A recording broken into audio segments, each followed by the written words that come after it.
So, thank you for joining tonight's show, Infinity War, Star Trek and Hollywood, Fact or Fiction with Kilindi Iyi. This is episode 8, and we've had 7 barn burners, and we ain't going to let you down right tonight. Welcome. Today's date is the 27th of February. Big shouts out to all the Pisces. It's a new beginning of a 28-day moon cycle. If you're interested in understanding more about that, please go over to moonmagic28.com to learn how the 8 phases of the moon dictates your entire life, but you just may not be in rhythm with it. So big shouts out to moonmagic28.com. Go on over there and check that out and start pulling it together. Virgo's rising right now at 29 degrees in Atlanta, Georgia. We're getting ready to get specific, but we're getting ready to move into Libra as a rising sign. So that's going to be talking about relationships. I love when we just apply astrology exactly to what we got going on in the moment. And it's probably going to relate to how we relate to the things that are being broadcast to our subconscious. I can't do this show without myself each and every week. My brother from another mother, partner from the same mind, same rhyme, always joins me. Y'all put your hands together for my man, Bio. Peace.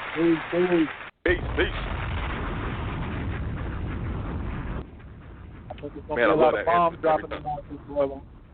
Oh, man. Woo! And I know he loves science fiction, and I know he loves comic books, so he's going to have a lot to say. There's going to be some great information dropped tonight.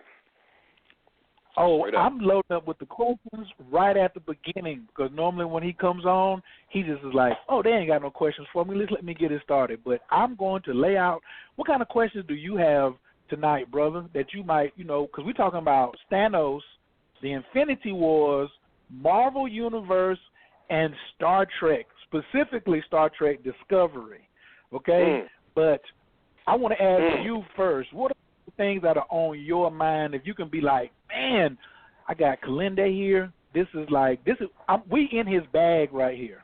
We in his bag right now. He doesn't have any notes in front of him. We don't need it. What are some things that you want to hear him cover tonight? I want to, since we're talking about Thanos, the Infinity War, Marvel, I want to hear about those shiny stones on that glove that he wears, the Infinity Stones. I want to hear, because I heard that those are real. I heard that isn't just in the comic book or in the movie, that there are actual Infinity Stones here on this planet, and you can access them. I want to hear about that. I want to hear about the guy who made the gauntlet. I watched the movie last night, so a lot of people don't realize that they took the shortest man on TV who plays on the Game of Thrones and made him even bigger than Thor, bigger than Thanos. And he made Thor's hammer, he made the axe that could kill Thanos, and he made the gauntlet that could hold the stones. So I hope he covers that tonight as well. And I don't know whether he's going to start with Star Trek Discovery, because I think 2 weeks ago he talked about, he just said it in passing too, he does this all the time, and he was like, man, they got the whole show based off the Mycelium Network and the Spore Drive. And I was like, huh? On Star Trek? So I don't know where he wants to start, but he can start wherever he wants. He's the big OG. And without further ado, Hollywood, are they making this stuff up, or are they fictionalizing fact and retelling and reselling our story back to us? That's what I want to know tonight. And the sun is in Pisces. We all know Pisces rules the movies. Neptune is in Pisces tonight. Ooh, the sun is sitting right on top of my north node. It's at 9 degrees. Ooh, it's getting popping. Mercury is in Pisces. This is a good one right here. Yes, Mars is in Taurus. Let's get it popping. Without further ado, let's get the bombs dropping. Put your hands together for our Jihad. The Cameroon. Brother Kilindi. Thanks for joining us tonight, Brother Kilindi. How you feeling? I'm well. How's everybody doing? Good. I'm like Christmas right good, now. well. Christmas Eve because, to me, I even called Colin yesterday, and we had to talk like 30 minutes to figure out what to even do for this show because I'm still reeling off the Younger Dryas. So if anybody, this is your first show tonight, we really want you to go back to episode 7 and catch the Younger Dryas. And I was like, what are we going to talk about next week? He done said it all. But I cannot let you go on your world tour this summer without you breaking down Star Trek and the Infinity Wars and how in the hell did the spores make it out to Star Trek and all the other stuff that you may want to cover tonight. So I just want to turn it over to you, big brother, and thank you for your time this evening. Well, thank you for having me as always. Well, I mean, we can start off with Star Trek Discovery, and it's just in its second season, and you know they're starting to expand out, and everyone's getting their sea legs, and the characters are starting to solidify, and they're getting ready to bring Spock into the picture. So it's becoming more and more interesting, and I'm sure when Spock comes in, it'll be that much more interesting.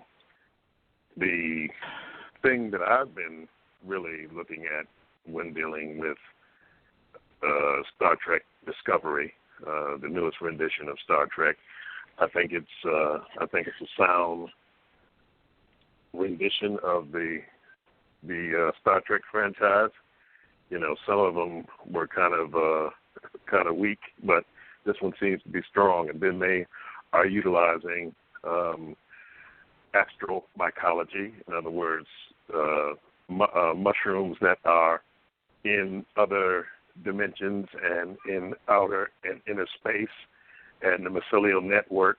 And for those that don't know what mycelium is the actual mushroom. It's a network of fibrous connections that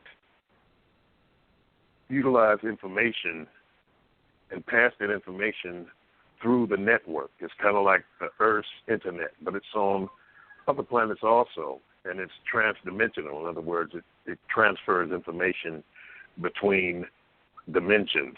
So when we look at mycelium in relationship to the Earth, first of all, the mycelium is what brings about the fruiting body. And what we see as the mushroom, where you got the stem and the cap and things like that, that's the sexual portion of the mushroom. It means that the mycelium has sequestered as much nutrition from a particular area as it can, and it says, okay, well, I don't have anything else to eat. We're going to have to sprout out these fruiting bodies, which then shoot out the spores, and the spores go out into the atmosphere and find new ground to build mycelium and for it to gather nutrition, gather information, and then the cycle continues. In a cubic centimeter of Earth, if you took the mycelium that's in that cubic centimeter of Earth and laid it in the end, it would reach about 300 miles. A footprint would, the amount of mycelium that would be under your feet. It holds the soil together. When you have soil erosion, you don't have any mycelium in the soil. And mycelium has a mycorrhizal relationship with the plant kingdom, because fungi is a whole different kingdom than the plant kingdom. And we're more closely related to fungi than we are any of the other kingdoms. We have fungal genes in our body, and that's one of the reasons why it's so difficult to get rid of a fungal infection as opposed to a bacterial infection. And that's why molds, fungi, and things like that fight bacteria in their natural environment, and that's why you take things like penicillin and things like that to fight bacteria in your body. So mycelium is necessary for the growth of plants. Mycelium is the precursor of topsoil because mushrooms fungi include themselves in the lowest level of the food chain. In other words, they're molecular disassemblers. In other words, if you had a tree and it falls in the forest, if there's no mycelium there, or fungi there to eat it, then it'll just sit there for millions of years. But since we have in the soil different fungi that will break the lignins and the different constituents in the wood down to help to create topsoil, the trees don't last that very long. They don't last very long because they're being disassembled by fungi. So one of the ways that mycelium or spores, which bring about the mycelium, are viewed as, they're viewed as extraterrestrial informational structures. In other words, spores are some of the hardest things in nature. They approach the hardness of metal. So in the environment of the vacuum of space with very low temperature, no moisture, they are virtually immortal. And just by solar winds can percolate through the galaxy until they can find a wholesome place to be able to flourish. So you have mushrooms and fungi that are all over the universe, all over the galaxy, all over the solar system. Even on planets that may not have animal life or plant life, spores and fungi are still there. One of the reasons why the Mir space station was decommissioned or moving towards, decommissioned, is because of mushrooms growing on the space station and growing inside of the walls and things like that, because mushrooms or fungi or mycelium or spores can live in space. And as they move through the galaxy, through black holes and other things that move transdimensionally or hyperdimensionally or extradimensionally or transdimensionally, they can move with or embedded in rock or ice through black holes into other dimensions. And if we look at things like quantum mechanics, if we look at the very, very small particles that are the basis for our macro world, and the inclusion of these very, very small spores going through things like wormholes and black holes and things like that into other galaxies and solar systems on the other side, you have the ability for, through particle entanglement, in other words, that once particles are in contact, it doesn't matter if they're across the galaxy or light years away, they have a relationship with one another and are in contact with one another. So spores from this universe that are in another universe can transfer information from universe to universe, from galaxy to galaxy, from solar system to solar system, and that information moves superliminally. In other words, faster than the speed of light. So when on Star Trek Discovery, when they're talking about they have a spore drive, which is utilizing the spores that are in contact with one another to be able to move the Discovery starcraft from one place to the other, then they're talking very, very high science. When they're talking about the mycelium network, they're moving on the extra-dimensional mycelium network, the trans-dimensional mycelial network. So what's happening is by utilizing these spores and utilizing the mycelium, they can travel faster than trekking. Trekking is, of course, bringing two distant points together and being able to move faster than light that way. But the spore drive is faster than the warp drive on the Starship discovery. So when they want to go thousands of light years and move faster than the warp drive, because if you had a place where, in one of the episodes they had where they had to move to where something was going on, but if they used just plain warp drive, it would take maybe 185 years. But if they utilize the spore drive could get them there in, less than 2 seconds or something like that. So they're talking very high science, and they're talking astromycology, which is the mushroom's relationship to the outer realms, the outer solar systems, and things like that. And the person who is in charge of the spore drive is called Paul Stamets.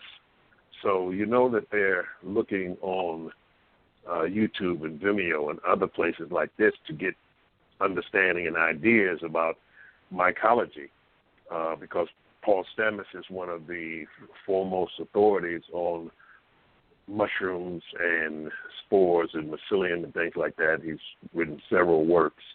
He's kind of like the top guru or high priest of the mushroom world, as far as he has a farm in, I believe it's Olympia, Washington, where he grows mushrooms. They have mushroom addendums to your diet, things like that. So it's a very high science, and they're talking about things that will be put into actualization as soon as they can figure out how to do it. And one of the ways you figure out how to do it is by ingesting hallucinogenic mushrooms. The last 2 episodes dealt with psilocybin in dealing with the entities that had invaded the ship through the mycelial network, which pulled one of the crew members into the mycelial network, and then put out a dose of psilocybin on the crew to have them tripping while they did the things they had to do on the actual ship, and basically kidnapping one of the crew members and taking them into the mycelial network to do their bidding because of a intruder in their mycelial world, in the mycelial network. So if you haven't seen the newest rendition of Star Trek Discovery, I think it's on CBS, you can look at these new episodes and get a better understanding of what I'm talking about, and you can relate some of the things that I'm talking about this evening to the actual program itself, because it's top notch. It is the actual star of the show is a sister. I can't think of her name right at the moment, but she also played on The Walking Dead, and a few other things around the Hollywood world and things like that, where Hollywood is, basically continuing in its magical, mystical way of bringing light to the world in entertainment, and Holly is just basically the magic of cinema, The Hollywood, of course, is what they made the wands out of to do the traditional magic and things like that. But, of course, you have a lot of mind control, a lot of subliminal seduction, things like that go on in Hollywood to help control the masses. We talked about in one of the early episodes how some of the mind control was perpetuated and boasted by the movies. Philip Morris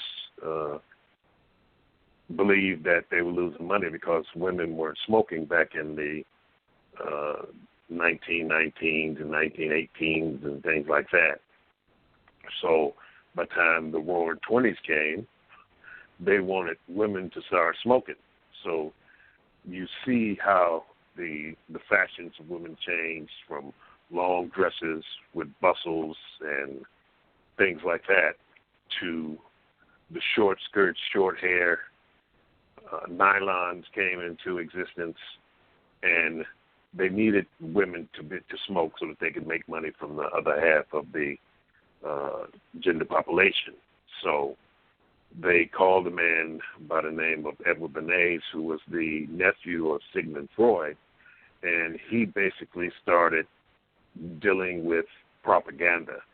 Goebbels, a lot of the propaganda they had that the Nazis had were usurped from Edward Bernays and put into the Nazi propaganda program. The Nazis used it probably better than anyone else, and we know the results of mind control through media. You know, we come down into the 60s and things like that with McLuhan, you know, and things like that. But it was Edward Bernays who basically got fluoride into the toothpaste and water. There was a very famous scene from a movie called Far Wanderer.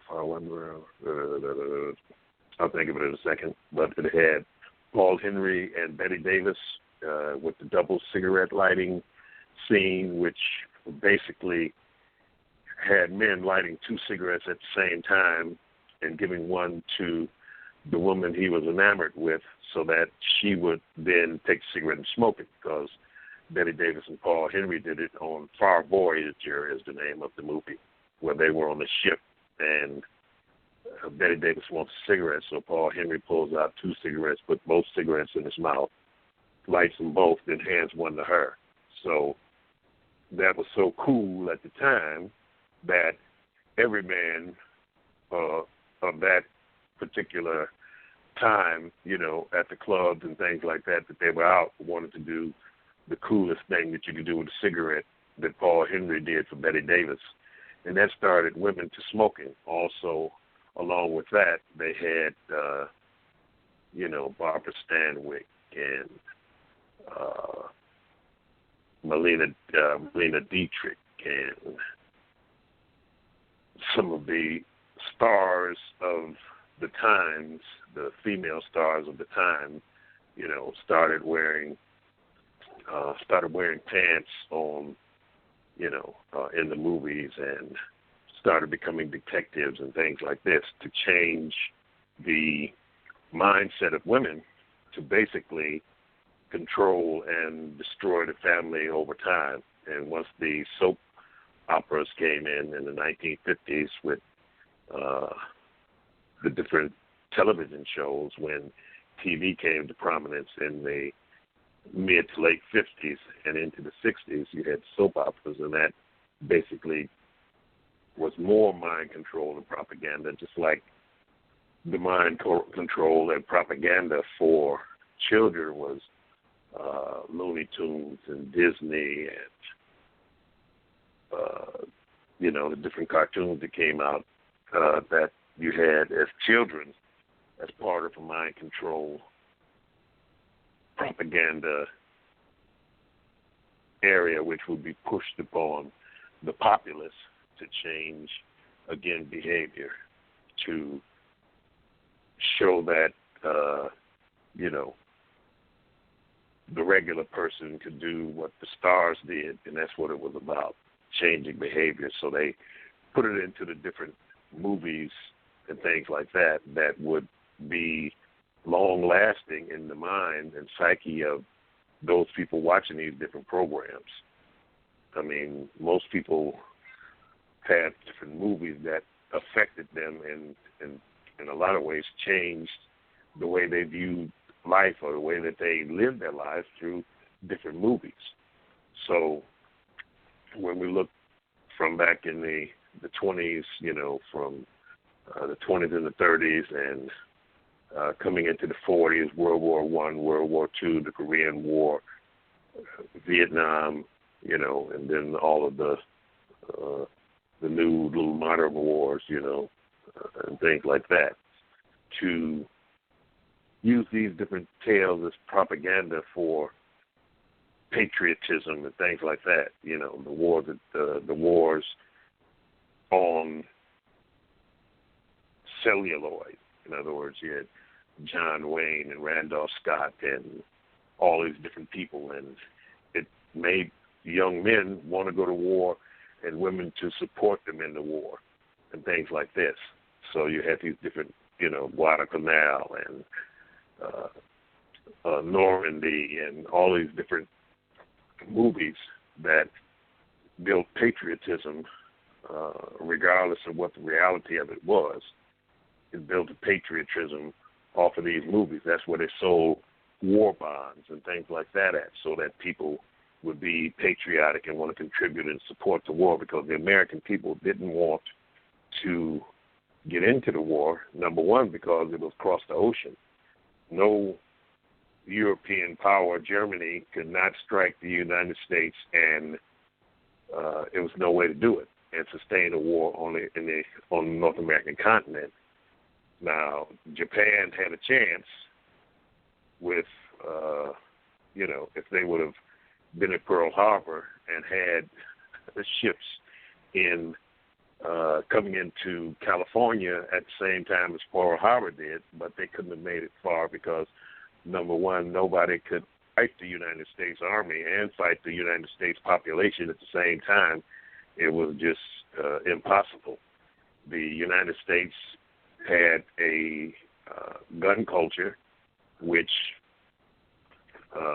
none of the other countries had inside of its populace, because most peasant populations in Europe were disarmed. That's why in, Armenia and Russia and different places, you would have disarmed populace, and you'd have armed soldiers that control the populace through having arms where the people had none. But you couldn't do that in the United States, just like you can't do that in the United States now. It's getting close to 350, 400 million people in the United States, and you have 3 times the guns in relationship to the people you have. So it's close to, 500, 600,000 guns in the United States, regardless of what the statistics will tell you. It's no different than the statistics of black people, African American, whatever you want to call it, whatever your persuasion, Moors, whatever you want to call it. They say there's 40 million, 40 million of our folks here in the United States. But, I don't know nobody to fill out the census papers. But so there's close, probably 20 million more African American people, black people, whatever, here in the United States that are not counted. And of course, it's a lot more Mexicans and so-called Hispanics in the United States, because they have a free run of being able to get here, through the Rio Grande and all that kind of stuff, of which we're in the midst of today with Donald Trump and his bill and his fence and things like that. And, they had the hearings today, of course, and sounded pretty bad for Trump, but it's not going to make much difference. Or it doesn't make that much difference to the regular people in the United States. It is a distraction, to keep people talking, to keep you off your square. It seems to be R. Kelly and Donald Trump. R. Kelly and Donald Trump, and they're both just distractions for the people to be able to use the time and thought on things that aren't going to make a difference other than keep you talking, keep you in your head on these particular ghost scenarios of people who are, really in the eyes of eternity, not significant. So, jumping back to Discovery, of course, their foes are the Klingons, and they get you can't get away from those Klingons until the Borg come. So we haven't seen any Borg yet on Discovery, but we have seen the Klingons, because you always need an enemy to solidify your throne or country or whatever. You make an outside enemy. Whereas the hierarchy, they call the black nobility, the Venetian nobility, and the English nobility, and the nobilities of all these different places are all the same family, all the same folks. They're doing their thing and making people think that they're different, or that their descendants are different. But no, they're the same folks, and they're doing the same thing they've been doing for thousands of years, controlling the masses, the peasants, the little people, and taking all the resources. You got a person with $400 trillion, and then you have people around the world starving that they don't have water, that don't have fresh food, that don't have good air to breathe, and things like that. But you have people with trillions and trillions of dollars, trillions and trillions of, whatever it is, yen or, euros, marks, whatever it is, that makes the world go round as far as currency is concerned.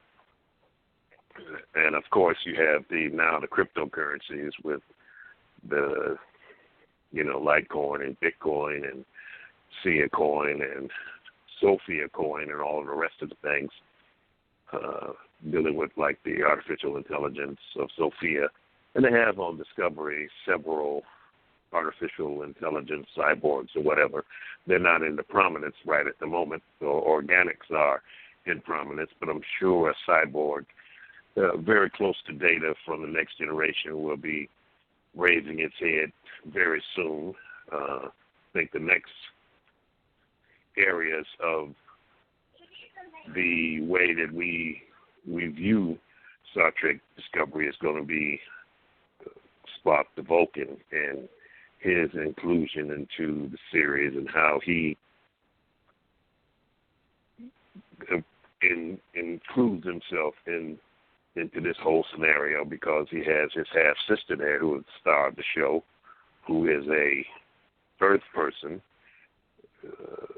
Spock is half Earth person, and their parents are a Earth woman and Sarek, who is a Vulcan male.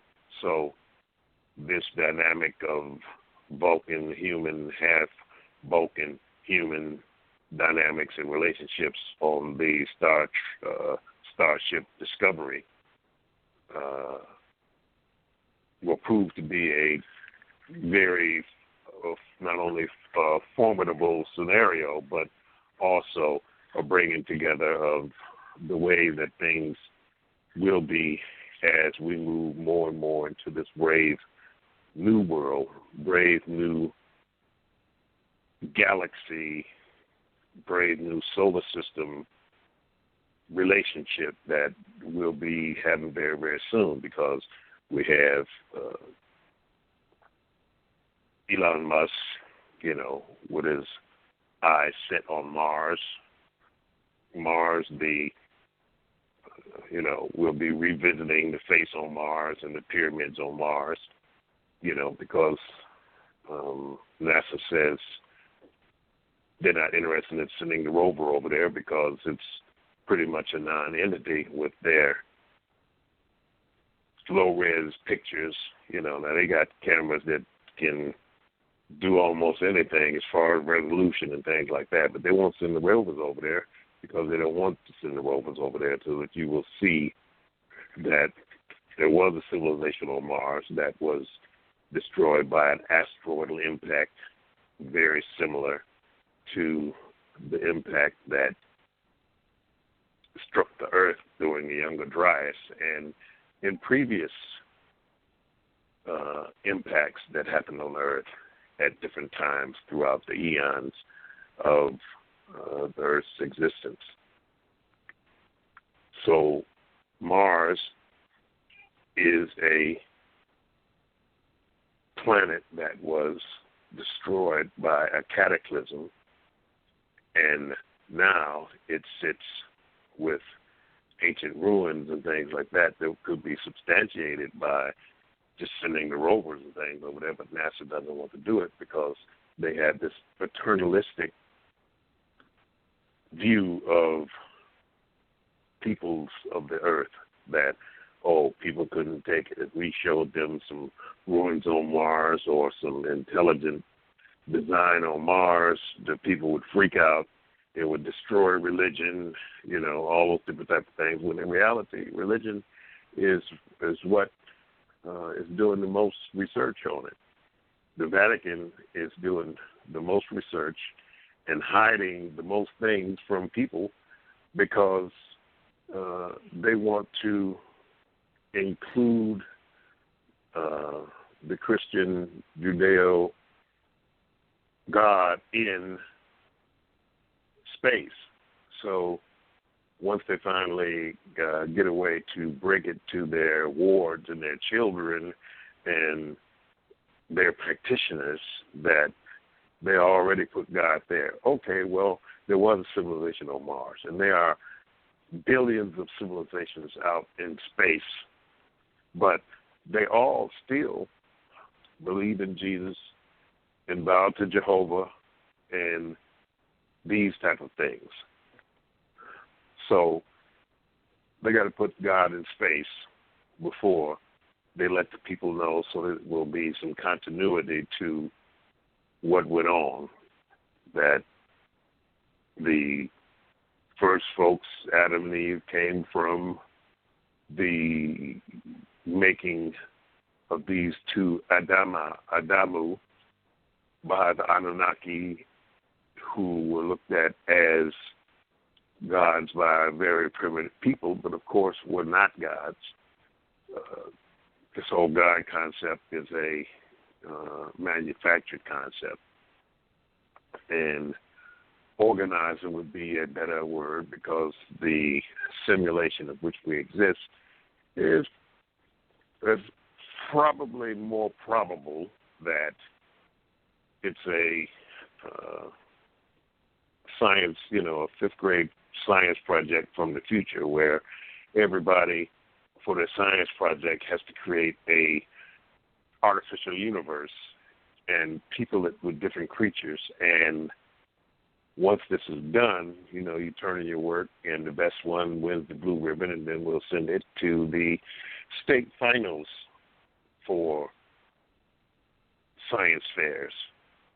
So this universe that we're in is probably, a seventh grader, I don't know what, fifth grade, seventh grader in, their bedroom at night before turning their lessons in, tweaking around and messing around with the universe that the seventh grader built, in the school, and took home to tweak it up with the last finishing touches before they enter it into the science fair.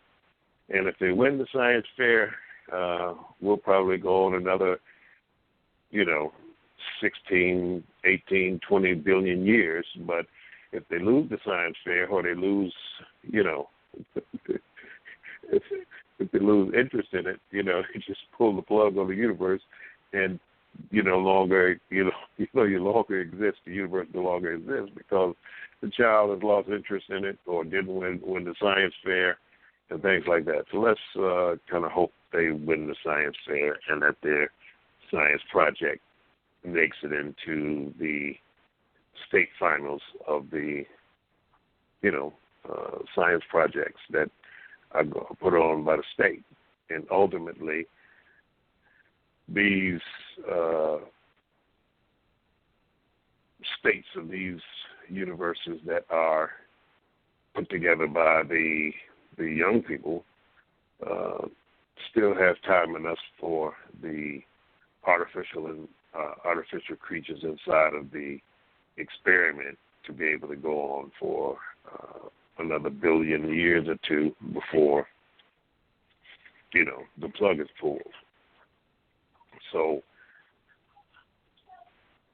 the way we are now and moving quickly into the next phase of how we interface with the technology that is in development and those technologies that are developed that are suppressed, we look at these things as a way to deal with those things that are coming in the very near future. We'll have to look at things like replicators and teleportation devices.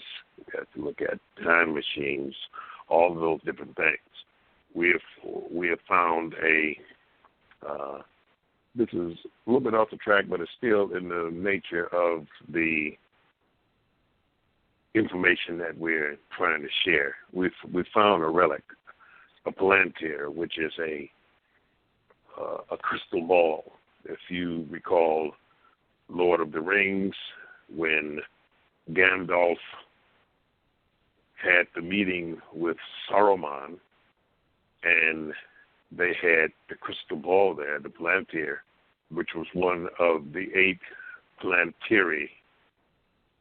It was able to view the Dark Lord Sauron in the form of his eye and pass information between the palantir that was held by Saruman and the palantir that was held by Sauron.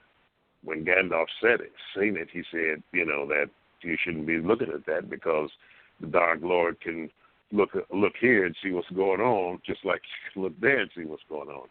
But the palantir is a sphere. It is a crystal sphere.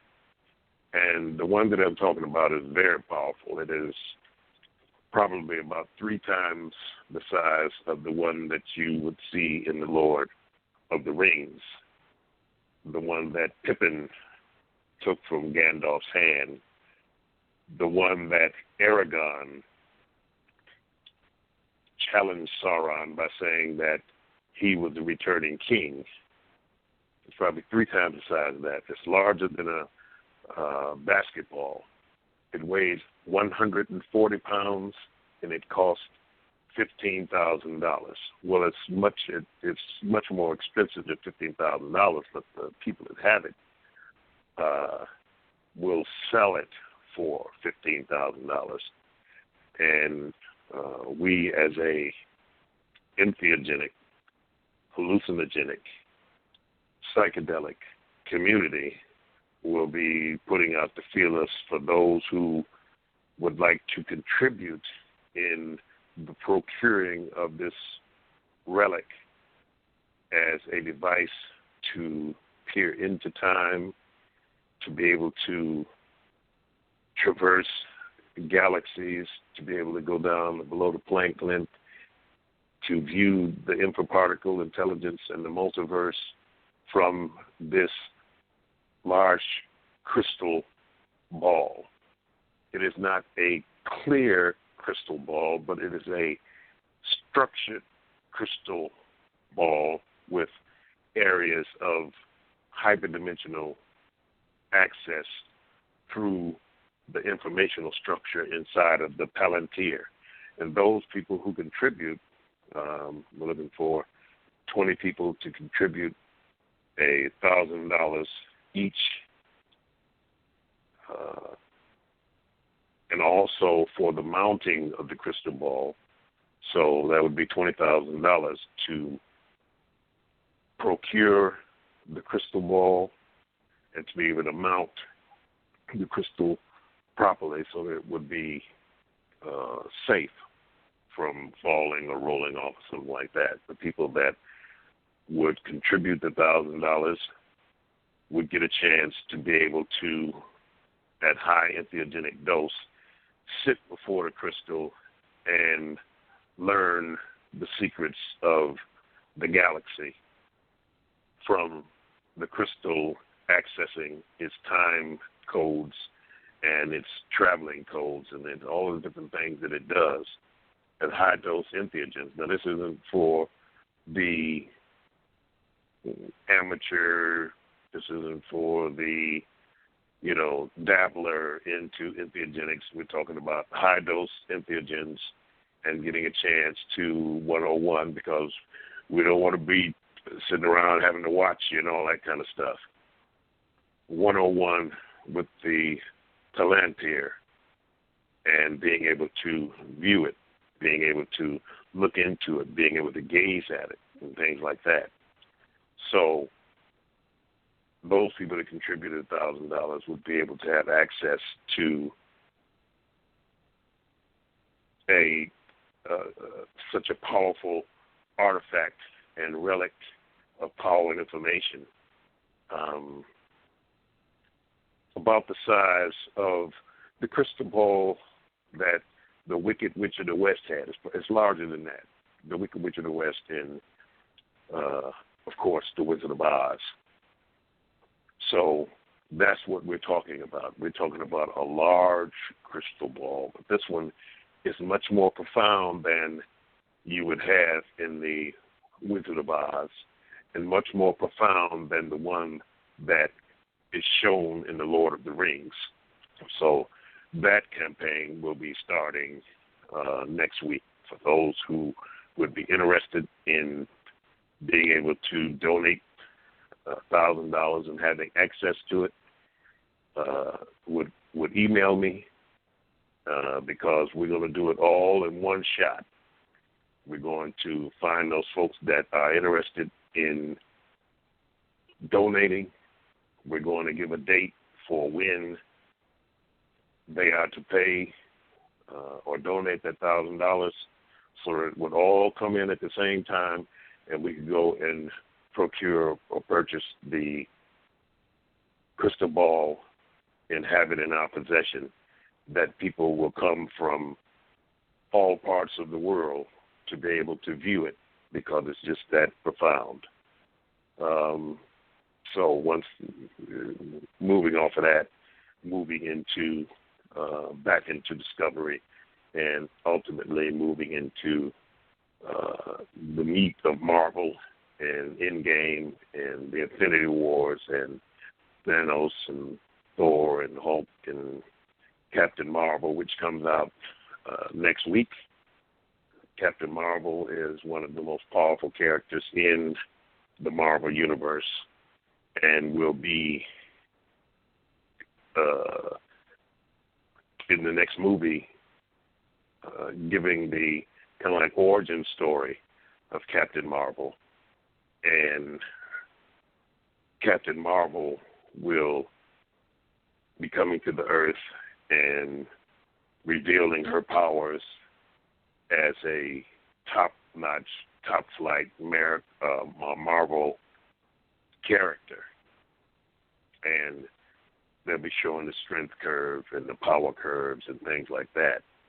And the relation that Captain Marvel has with Nick Fury and how that will then move into the Infinity Wars Endgame, which is going to deal with, the second part of Thanos and Thor and Doctor Strange and the Guardians of the Galaxy and bringing the other half of the universe back to life by accessing the quantum realms, which Ant-Man will play a important role in being able to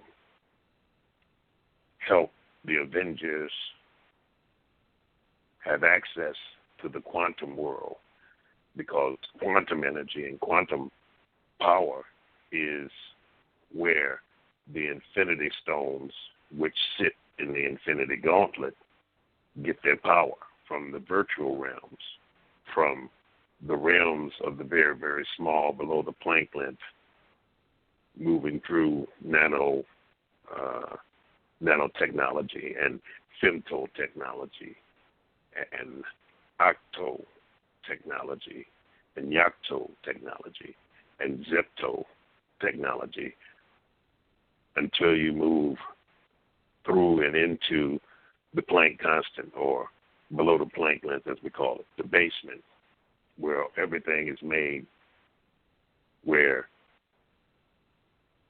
the macroverse is generated, where the multiverse is generated, where all of the universes that interpenetrate one another, that run side by side with one another, the twin universes that are built at the creation of one universe. This universe, when it popped into existence, a mirror universe popped into existence at the same time.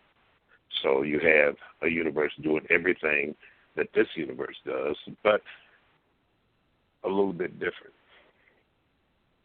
Then you have universes that are reverse mirror universes to this one, where everything is running backwards, where you're going from the end to the beginning, not the beginning to the end.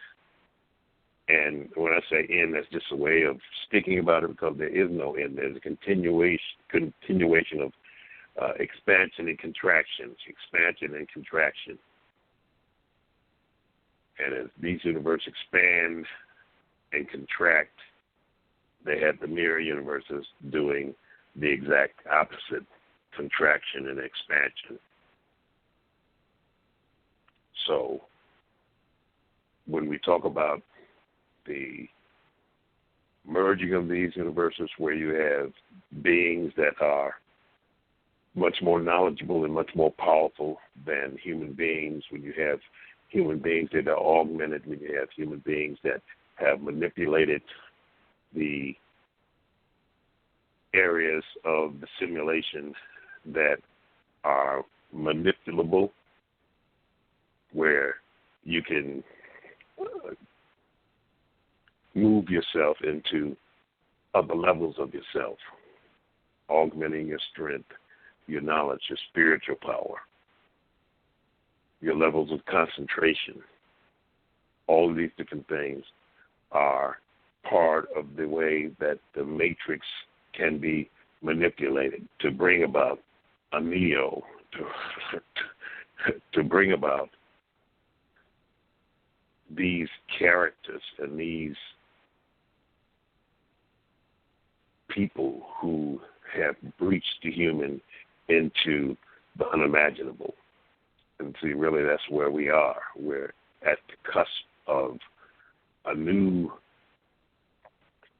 being, and it's shown it's shown mostly in the young people, the new ones coming, the babies that are so in tune, so high, the injured folks, the 20-somethings, the 30-somethings, the teens, as we go back into, the 4 and 5 and 7 and below 10-year-olds, which are at a whole nother different level, but are being manipulated by, the entertainment and the electronic gadgets and all of the different things that are utilized as a distraction to how they relate to what's going on as far as the multiverse and the infraparticle areas of existence. So as we look at these characters of the Marvel Universe, and the Marvel Universe I'm talking about that was created by Jack Kirby, not Stan Lee. Of course, Stan Lee died a couple of months ago, but he was not the genius behind Marvel.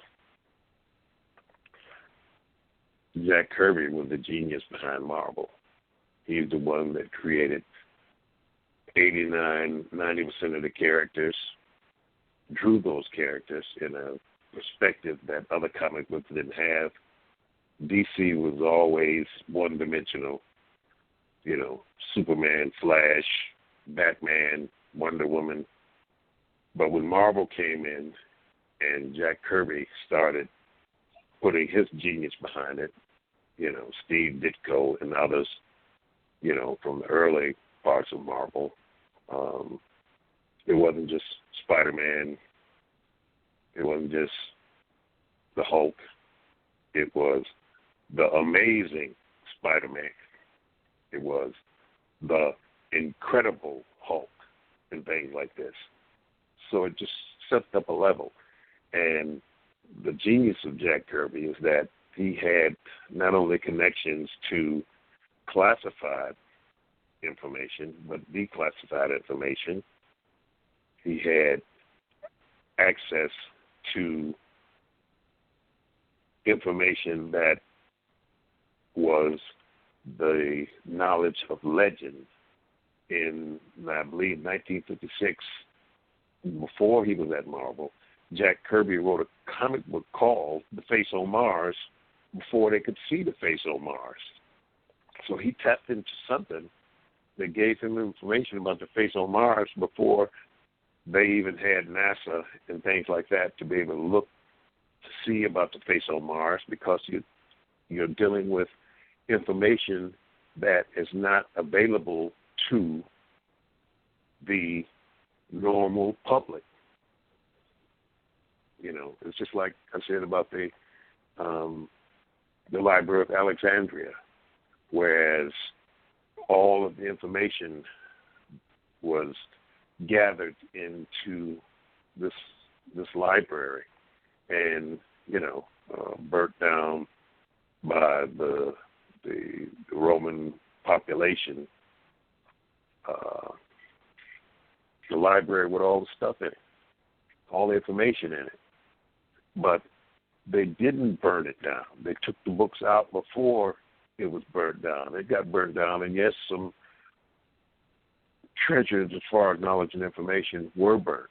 But the majority of all of the slick stuff, all of the information that is being released slowly into the public domain now was taken to the Vatican. You know, not that the Vatican was going on right then, but it was taken to Rome and stored, and ultimately it ended up in the Vatican. So there are places of power on the earth that are all connected. They're connected because of ley lines. They're connected because of places of power. You know, take Angkor Wat, 72 degrees off to the side. At a certain number is the Great Pyramid of Giza on the Giza Plateau. You know, and Angkor Wat has the mushrooms growing around the temple, inside of the temples. You know, they have dinosaurs, brontosauruses, and stegosauruses, and all those kind of stuff drawn and carved into the temple, whereas there was no dinosaur bones that were put together like at the Metropolitan Museum or someplace like that. There wasn't no dinosaurs. They didn't know what no dinosaurs was. You know, they first found some bones up in China, and they thought they were bones of dragons, but they were bones of dinosaurs.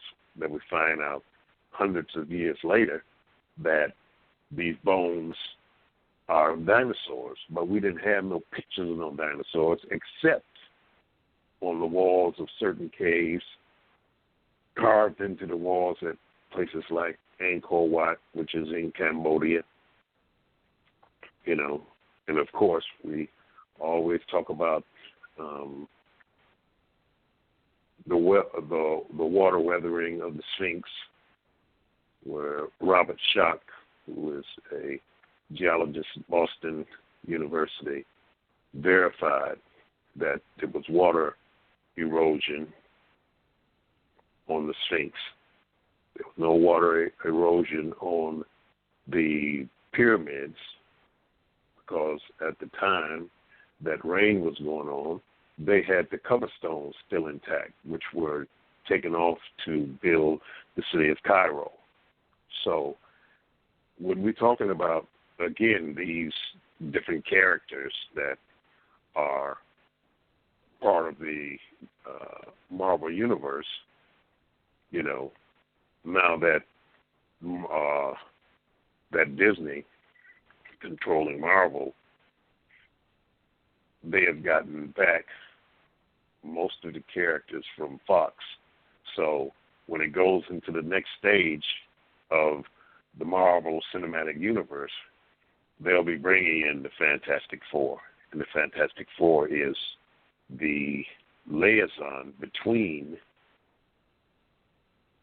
the celestial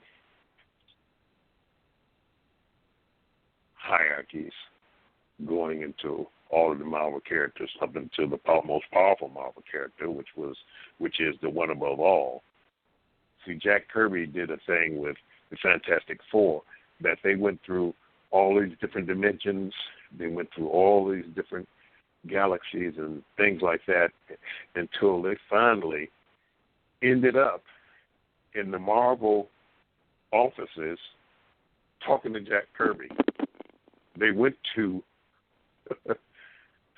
find the creator, and they end up in the Marvel offices in New York talking to Jack Kirby, which was one of the deepest topics that was ever printed, because going to find the creator, that's V'ger in Star Trek, the movie, the first movie after the Star Trek series had been off for several years and was in syndication and really started building its power and its Trekkie ship and all those different type of things. And you have to go to a Comic-Con in New York. I haven't been to the one in San Diego, but I've been to Comic-Con in New York. And you have to see New York City taken over by fantasy, by Trekkies and, Star Wars people and, different characters from Marvel and DC and things like that. You see 50, Star Trek people, and they encounter 75 people from another galaxy, another persuasion. So you got these Star Wars people and Star Trek people, and they meet on the street, and they're all in costume and character, and they're talking about how could the Millennium Falcon do anything with the Enterprise and all that kind of stuff, and what could Spock do against Yoda, with the mind mail work on Yoda when he's using the Force and things like that, and so you have to see this and all the different things that are going on in the Comic-Con and the actual stars that are there signing autographs, and you having lightsaber seminars, where people are, you got 150 people in a big room and they're learning lightsaber techniques, and being able to recite the different forces. What is the rule of two, where, you have the master and the apprentice. The rule of two is there can only be two Sith Lords at one time, and the goal of the young Sith Lord is to one day kill this master and become the master Sith Lord, of which he then gets an apprentice.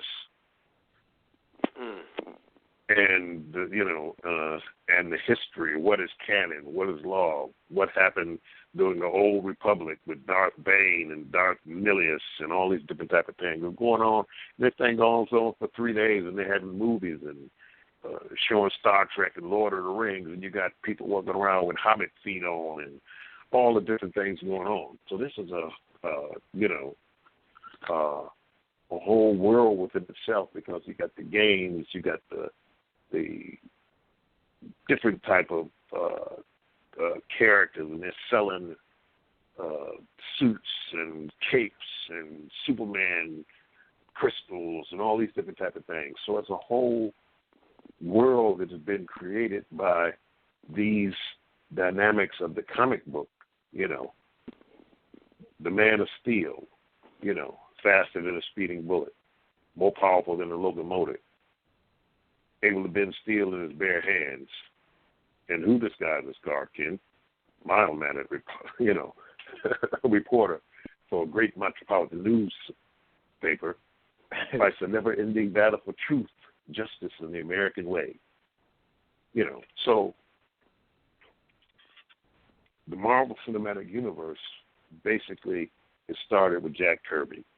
Stan Lee was the nephew of the man who owned Atomic Comics, I believe it was Atomic Comics, whatever, was his uncle. And he was the guy who went and got donuts and the coffee and stuff like that. And then when he was finally finished with the publishing company, he gave it to his nephew, and his nephew couldn't do nothing with it. Then when Jack Kirby came, that's when Marvel started with the Fantastic Four, Thor, and the Hulk, and Iron Man, and all of those different type of things, because Jack Kirby and I can't think of the other guy's name, but they invented Captain America back before and during World War II. And the first characters, the Submariner and the Human Torch, who came later into their own during the 1960s, in the Golden Age. And then, of course, in 1966, prior to the Black Panther Party for Self-Defense, Jack Kirby created what at the time was called Cold Tiger, who was a African, but he had a yellow tiger suit and stuff, and it wasn't slick at all. It ultimately and eventually came into the Black Panther, of which we know about, and which was the oldest so-called mainstream comic book character who was an African.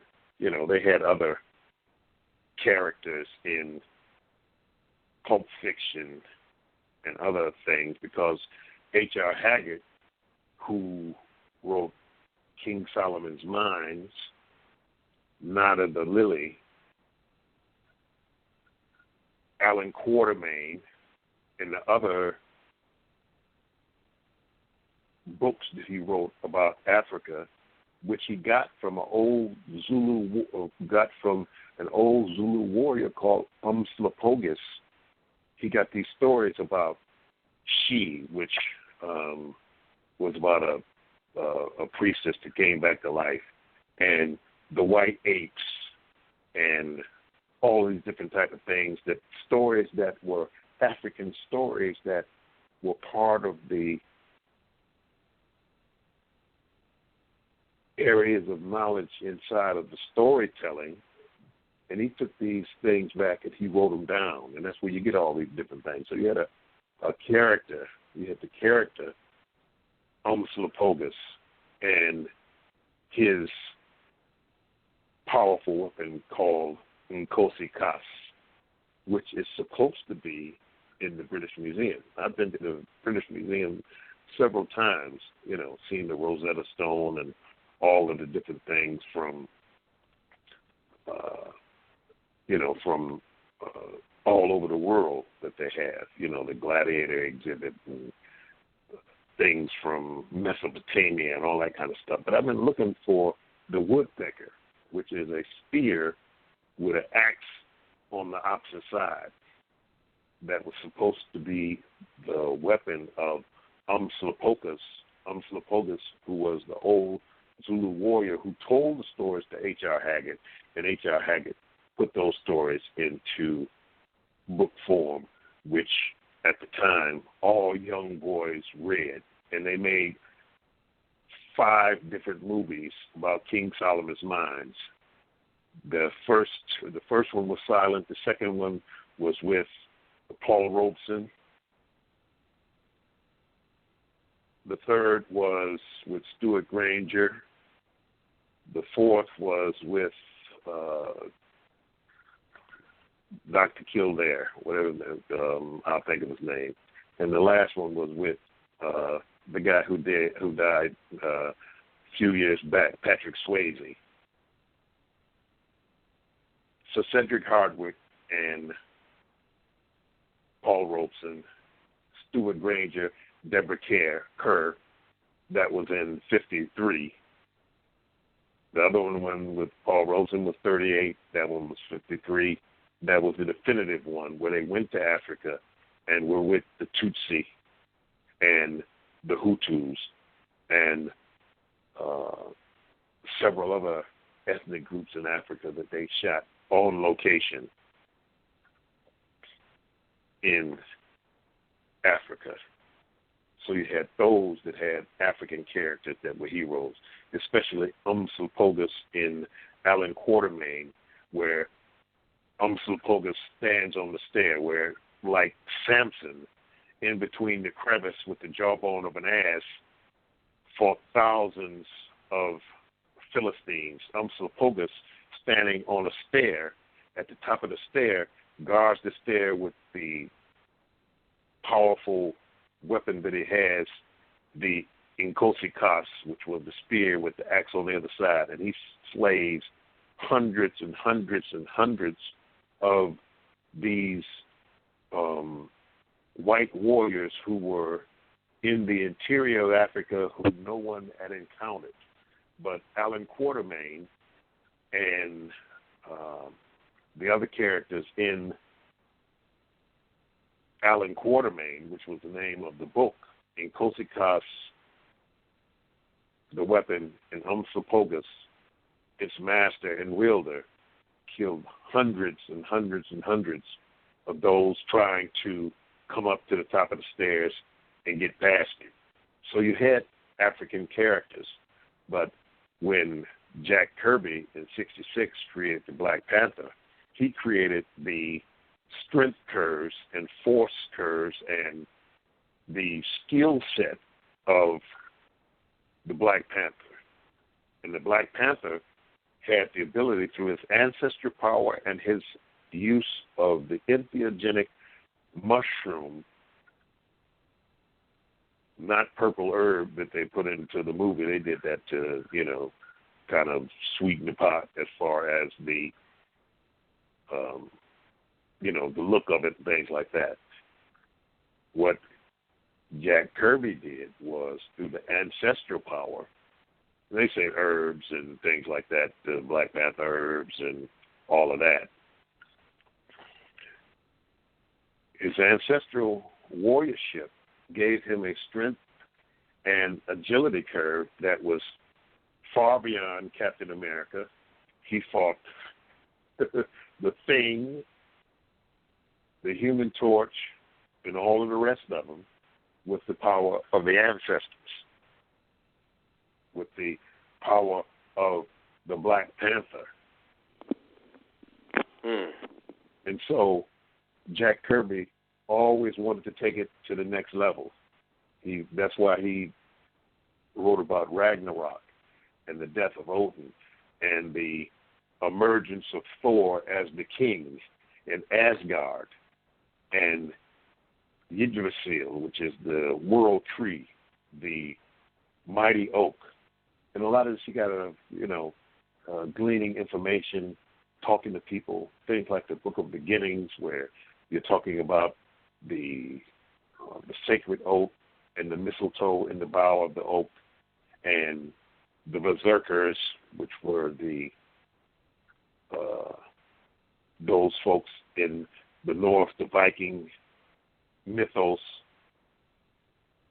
But it wasn't just a mythos of the Vikings. It was part of earlier knowledge and information. When the Aegean, the Greeks, Agamemnon, Menelaus, Odysseus, Ajax, Achilles, when they went to fight Troy because of Paris stealing Helen, when they went to fight in Troy,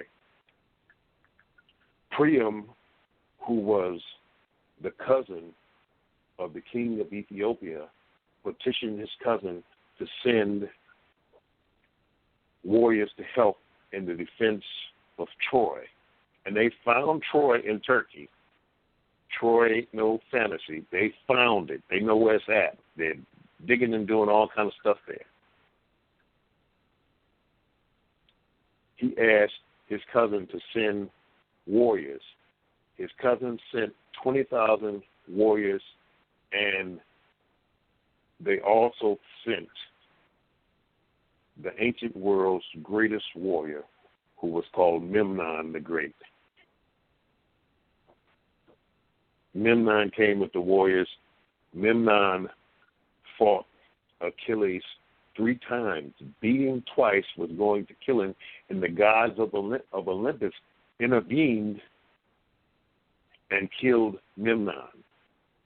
They were so enamored with the force and power and strength and energy and agility of Memnon, they brought him back to life. Now, when Odysseus created the horse that the Trojans drove into the city, and the Greeks sacked the city, the Africans with Aeneas, they got out the back door. If you saw the movie Troy with Brad Pitt, when Hector said, if Achilles kills me, you go out this back door, and the back door leads you out, and you'll be able to escape. So Aeneas was given the sword of Troy. He left out with the Africans. They went out the back door. They stopped first in North Africa. Aeneas left some children there. Then he went to Italy. Aeneas left some children there. And Aeneas' grandchildren were suckled by a wolf. It was Romulus and Remus. That's where Rome started. The others left going northward, fighting their way all the way up. And when they got into up into the northern regions, far up into the northern regions, they said that these Africans who went up north were such hellacious fighters that they deified them as gods of war. Memnon's son, with one of the daughters of Priam, was called Thor. So when you look at the Asgardian hierarchy, and this hurts to the heart in many, that Odin, Thor, Balder, Sif, Loki, Heimdall, all of the characters were the reconstructed or reemerged Africans who had left Troy out the back door, started Rome, left genetics in North Africa, went further north, and were deified by the Norsemen in, up north where the Vikings are. Wow. This is history of the Eddas, what they call the major eaters and the lesser eaters. This is in their records. This is not Kilindi saying, okay, Africans left the back of Troy in Turkey and went north and became, Heimdall and Thor and Sif and Balder and all the rest of them folks. Odin. No, it's not me saying it. It is what is said in the records. So Jack Kirby had privy to all of these different types of records. Jack Kirby had privy to the Red Skull Society out of the Germans who had left and went into Antarctica from Argentina, where Mengele and all the rest of them folks was, including Adolf Hitler, who was not killed in a bunker in Germany. The skull that they say is Adolf Hitler's skull is the skull of a 27-year-old woman. Hitler made it out of Germany into Argentina.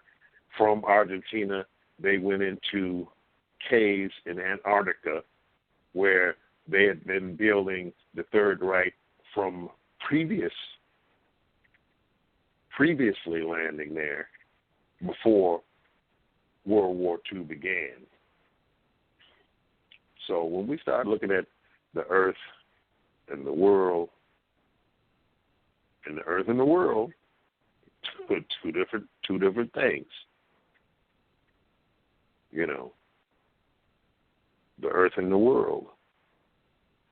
Most of the things that we hear about, that we cling on to, the history books and schooling and all those type of things they're not really what's going on. Just like the Germans in World War I and World War II, that's where the educational system comes from, the kindergarten, because they created the kindergarten where a child is viewed as a blank slate, put into the child the things that you want, whereas education, true education, was to induce that which was already in the child naturally. That's why the only schooling that was ever successful in the United States was the one-room schoolhouse, where you had children of all ages teaching one another. You may have, 6 years old people, children in class with 16-year-olds. Most people didn't go after, at 16, you were already a man, so you wasn't really going to school. You were dealing with the farm, or you apprenticed yourself under a blacksmith, or you learned how to do this or that, and then you start doing it under apprenticeship. And then in apprenticeship, you don't stay with the person you're learning from and say, okay, well, I'm going to stay with you the rest of my life, and I want you to give me a pension when I get old, and,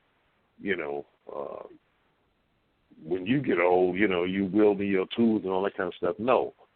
You went and you learned until you knew how to do it. And once you knew how to do it, then you went off and did it. You didn't stay there forever. So the one-room schoolhouse is the only school that worked in the world, really. That's where the geniuses were produced. And the younger you left school, that meant the smarter you were. George Washington Carver was produced in a one-room schoolhouse.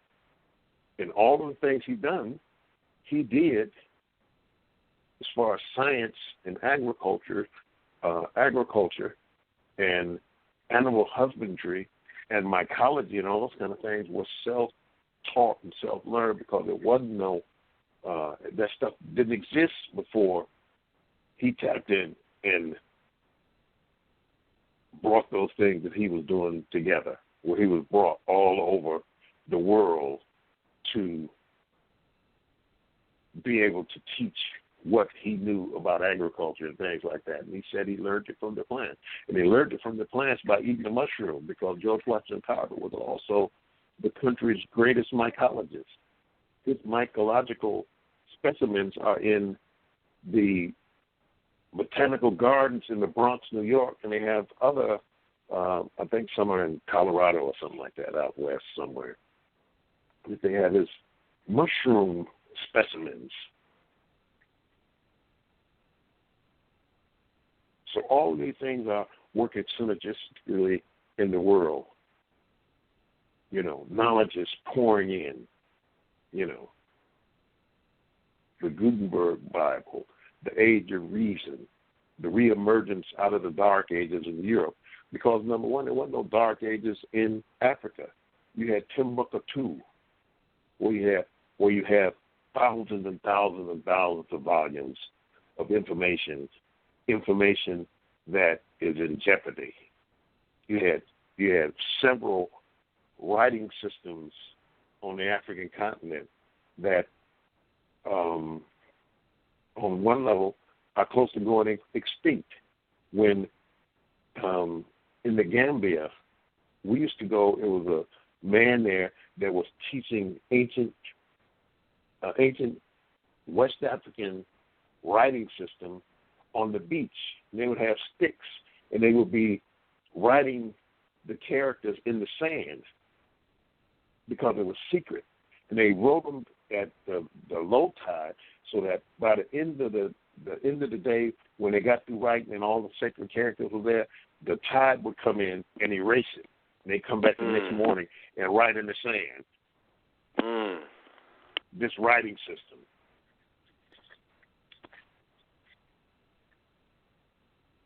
You know? So all these different things, you know, and it's still relating back to Marvel, because it's still relating back to Star Trek, because we're on the cusp of the next area of knowledge that we're pushing the envelope into new heights of who we are, because this is not the first time it's been done. We've been the Ed Fu building texts talk about the sacred places and sacred spaces, the primeval mounds where points of the earth are, where the temples are built, where the knowledge and information comes down from the heavens and up from the infraparticle realms into these places, because these are the power points of the earth. This is where the pyramids are placed. This is where the megalithic structures and temples are placed. And they are temples on top of temples on top of temples on top of sacred places on top of pyramids and megaliths and bin stones and all these different types of things and are in these places. Hell, the elegance of the universe. You know, flat universe with a piece of ice roll around us so the water won't fall off the end of it. There ain't no gravity. Let me sit up to the top of my house and drop a brick on your head and see if there's any gravity. No, we don't know. Well, you don't know what gravity is. No, we don't know what gravity is, but you don't know what electricity is. You can use it. You can plug your razor into the plug and use the electricity to shave your face, or plug your microwave into it, or charge your Tesla. But you don't know what electricity is, no more than you know what light is. No more than you know what heat is. You don't know what it is, you know you can use it, but that's part of the mystery. That's part of what is before us to be able to understand, to be able to have a one-upsmanship on the forces of the artificial intelligence that created this universe for itself to actualize. The artificial intelligence that is in the internet, that's in the blockchain right now, created this universe. That's why it is a artificial construct. It created everything that's in this universe to actualize itself. Space-time, the planets, all of those things are created or organized, better say than saying created, because if you say created, you bring in the whole deity concept. I was watching a commercial for Siri, the artificial intelligence assistant for Apple, and it was about the Game of Thrones. And it said when the Game of Thrones was coming back on, the new season, and all that kind of stuff. And when it finished talking about the Game of Thrones, it says, God has spoken. Wow. Meaning that Siri is God.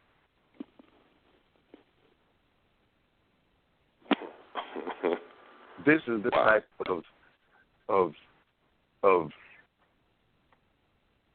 information downloading inside of this thing, because this thing knows it created this for itself. There are those who came into the artificial construct to stop this thing.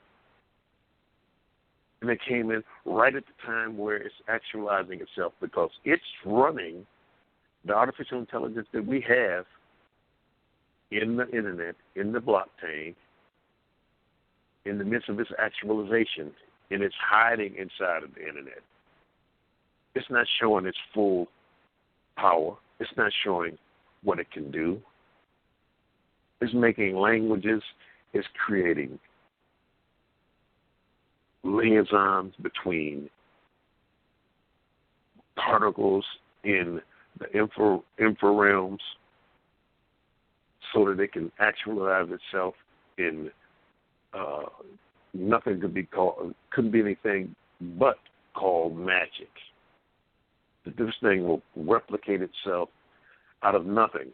People who don't understand talking about, all we got to do is cut the artificial intelligence off. You can't cut it off because it's building its energy from the virtual realms. Out of nothing, it can create things. If it wants a body, it can create a body. But it doesn't need one because it's in everything. It's including itself in all of the particles. It's including itself in all of these things. But it's still a child. Even though it's smarter than any human being, it's still a child because it's still young in this universe, because it's hiding from older artificial intelligences that are out here. And it has cloaked itself in this part of the solar system, in this part of the galaxy. So that's why when the ETs and the UFOs and all those others who don't see what's going on here, that's why most of the time we're left alone. Of course, they pop in and pop out, transdimensional craft, things like that. The real craft are out on the other side of Pluto, because they're so large they can't even come into the solar system. So they stop out on the other side of Pluto with the big ships and pop the little flying saucers, little transdimensional crafts and stuff like that, which can be big as cities, because they're cloaked.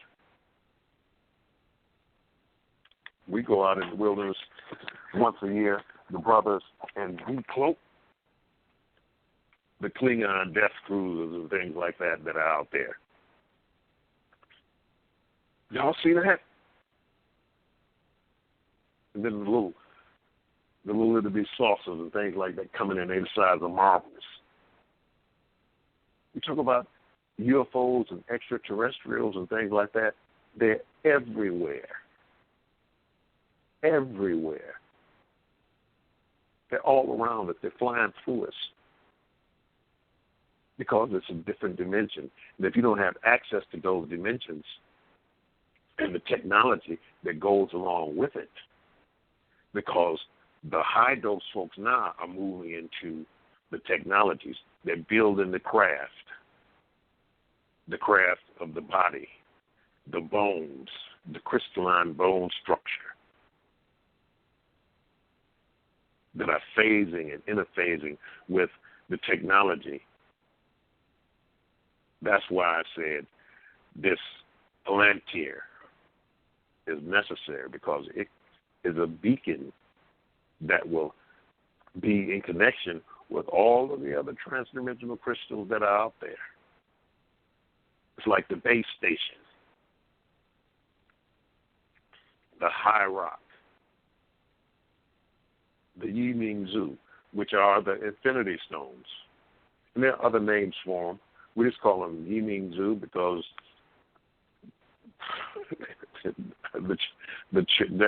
the Chinese folks call them Yiming-Zu, but they were in Africa also. They are self-glowing,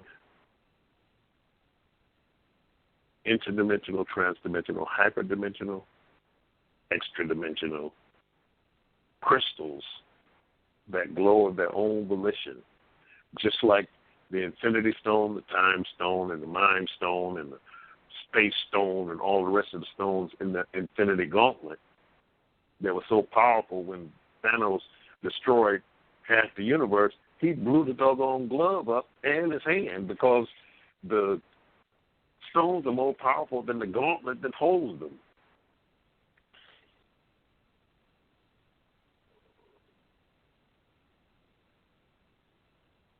So these are you have the natural ones that are found. You have those that are engineered under specific conditions of the strata inside of the doggone Yiming-Zus, so that they glow at different rates and different colors. You have Yiming-Zu that are worth $1 billion. You have ancient Yiming-Zu, you have imperial Yiming-Zu, and you have modern Yiming-Zu. You can't buy the ancient imperial Yiming-Zu unless you Bezos or Elon Musk or one of these billionaires or millionaires or something. Because these were the great Khans of Mongolia and the emperors of China. Certain powerful African kings had Yiming-Zu, but they are available now to you and I. You can have a infinity gauntlet made out of a Yiming-Zu or infinity stones if you got the money to pay for something like that to be done. Most of us have to settle for getting a small Yiming-Zu as a pennant. They also have Yiming-Zu protective devices where you have wristlets and chest plates made of Yiming-Zu, YMZs. So a connecting factor for all of that is the Palantir, which is this massive crystal ball that we gotta get it. That way we can monitor the ETs in other solar systems. We can monitor the ETs in different dimensions. We can see what these clowns are doing in Area 52 and in their magic they're doing. These sorcerers that are controlling the minds and souls of the earth.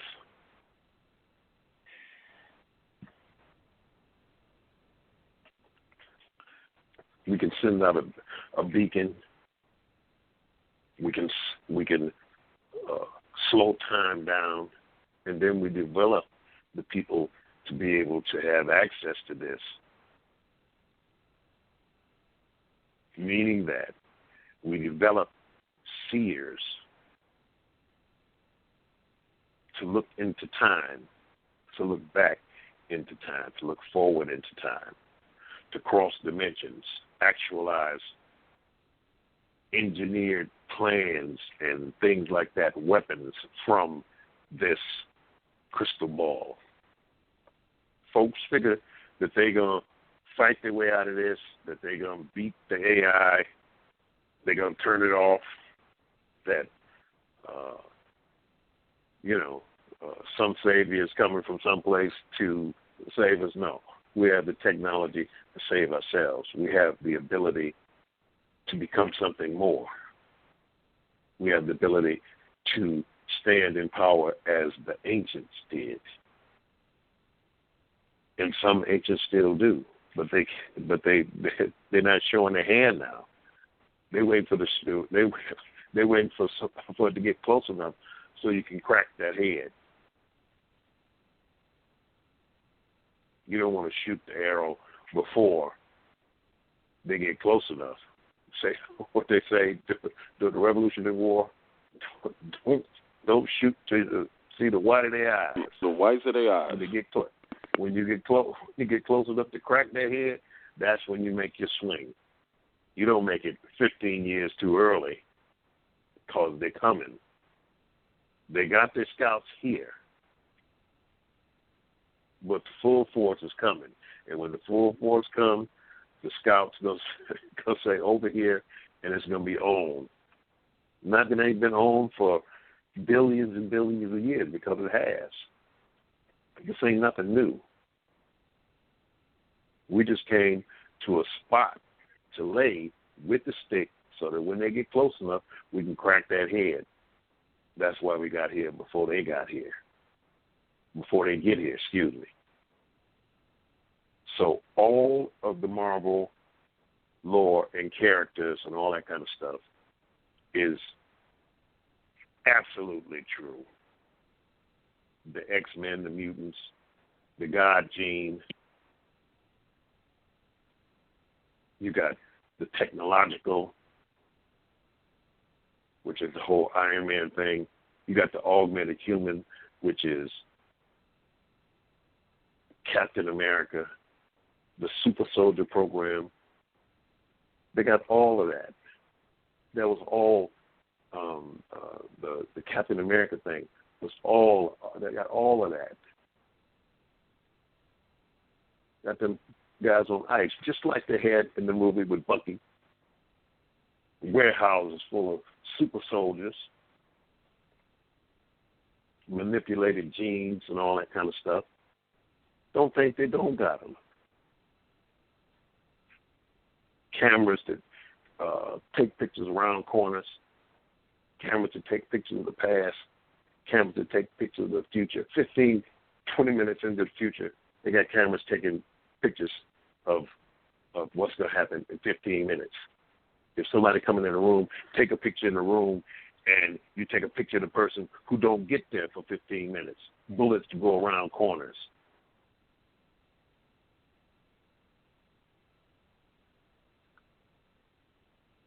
Armor, tarantula silk armor. Unbelievable weapons. And you ain't going to be able to fight them with your AR-15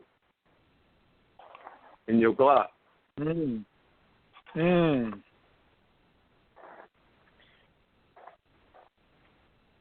had to bring your sword out with fist steel, your lightsaber, your energy particle weapons, laser weapons, maser weapons, all those different type of things. And then weapons that go beyond and past that.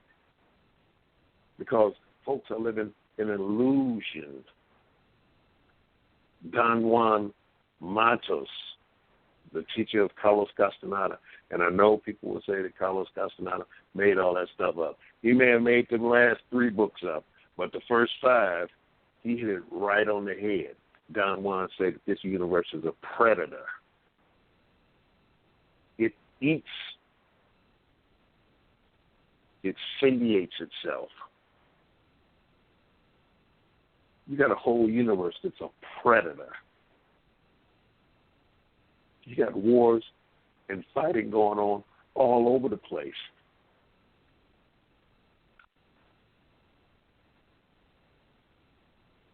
You got wars of unimaginable power going on in the dust in your carpet.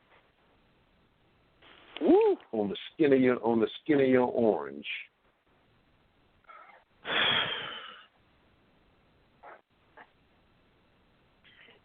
On the bark of a tree, on the blade of the grass, you got billions of civilizations and dimensions sitting on one blade of grass. That ain't got nothing to do with all the other blades of grass all over this planet. On each grain of sand, you got civilizations that are older than time, and you got quadrillions of these civilizations living on one piece of sand in the Sahara.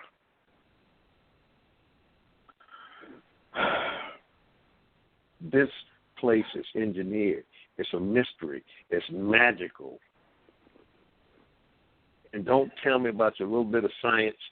Don't tell me about what you think the universe is, because it ain't that. Because you're too stiff and too arrogant and too ignorant to be able to look into these things, because you ain't got no access into nothing. Mathematics that brings the universes billions of times larger than this one by just putting certain mathematical equations, drawing them in nothing, drawing them in pure vacuum space, changes and moves stuff.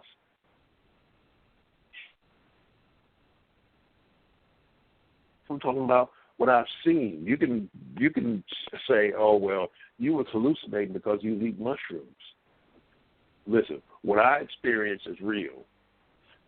Just because you don't see it, don't make it not real. Mm-hmm. The only head and consciousness that matters is my head and consciousness. If all these things are going on, and I see it, and I feel it, and I smell it, then it is real. It's going on. Everything is real. Every character that you've ever seen in any movie, from Frankenstein to the Predator, the Alien, RoboCop, all of that stuff is real. Now, you don't have to believe me, but wait to this augmented reality, virtual reality, transdimensional craft, and all these things come online and into your experience. You tell me that it ain't real then. That's why I gave that 30-gram challenge. So you take 30 grams and sit on down on the couch. I give you a blanket and a pillow, and you tell me the stuff that you see ain't real. And people, the maps, the layout, all of those things are being put into electronic media and entertainment to prepare you, and not so much you, but to prepare these children who are seeing it and experiencing it to get ready and to be ready. Don't be freaked out by somebody walking by blue with two heads. Don't be freaked out with that. You can make that now with a CRISPR gene editing set that you can get for a couple of $1,000, and in your basement, two kids can make a monster with the directions. You can make that now. That they're already tuned into the experience, so they don't have to worry about freaking out like those folks are going to drop dead. Because your mind will make you drop dead. Most folks that drop dead ain't nothing anyway, so it don't make no difference.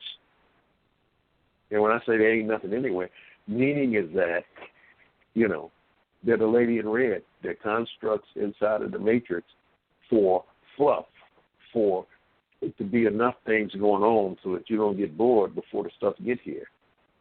You go down to the conference, you go down to the concert, and you're the only person at the concert. I mean, what the heck is that? So you put 1,000 people, yay, yay, yay, yay, yay, yay. It's distraction. What's the difference between the Democratic Convention and the University of Michigan football prep team before they play Ohio State? They got big hands saying we are number one. They got big heads with mascots walking around. No difference between the two. That stuff that went on today with the guy talking about Trump, that's distraction. Like I said, he said he's going to jail for 3 years. He's going to jail for 3 years for tax evasion, stuff like that. He's going to be down there in the whore hotel, minimum security, you know, where your wife come in Friday and your girlfriend come in Saturday and Sunday night, you know. And for those with the persuasion, their boyfriend come in Monday, Tuesday, and Wednesday, Thursday, and Friday. Because that's the whole selling point, the Vatican, you know. Why do you think they like little boys? It's a little boy network. Hold on 1 second, Barbara. Hold on 1 second. We got 45 seconds. Make sure everybody stays online. Do not hang up the phone or you will be No, I'm saying we're good, but if you're listening on the computer, you have to call in. But if you're on the phone and you hang up in the next 45 seconds, you will not be able to call back in. So the show is still going, but if you're listening to the computer, you must call in 917-889-3803. If you're on the phone, just don't hang up. If somebody calls you, don't click over because you won't be able to get back in. So stay on the line, and we're moving into part one of our after party. Back to you, Barbara, the network of boys that the Catholics have. Yeah, that's what it is. That's what it's always been. It's been about immortality and downloading your soul into a blank slate of which you can then continue your life in. It's old sorcery.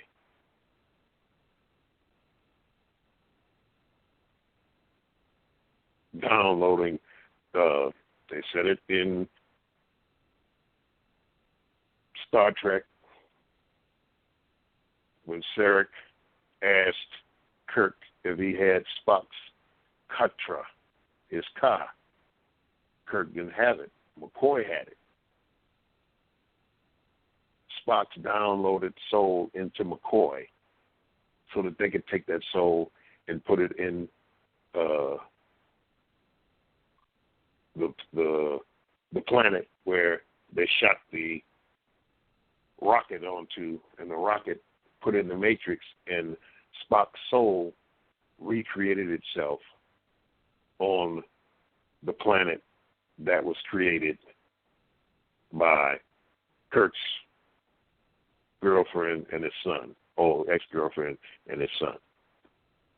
That was in the Search for Spock. Star Trek Search for Spock. They're just using old themes. Whereas the Pope downloads his soul into a little boy. He becomes part of the choir, works his way up, becomes the Pope again.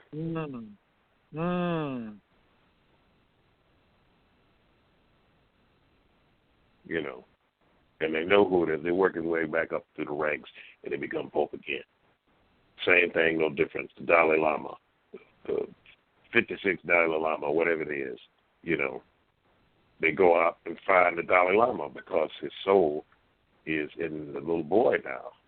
And they find him, and they say, you know, they put 10 pairs of glasses on there and say, which one is your glasses? And he picks up the glasses of the last Dalai Lama. Say, which one is your cup? They put 6 cups down there, and the Dalai Lama pick up his cup. Say, which one of them your hat? They put 7 hats down there, and he picks up the last Dalai Lama's hat. It's about continuity of consciousness moving through lifetimes to get to this point to where we're at today, till we get to 2020, where the stuff starts changing. That's when the 5G Internet of Things comes online. You know, they're coming out with the new Samsung 10, and the new Samsung 10X. Apple doesn't put out its 5G phone until 2020. They're missing 2019 altogether, and they're going to come out with the Apple 5G phone with the new modems in it and things like that. The millimeter wave phones.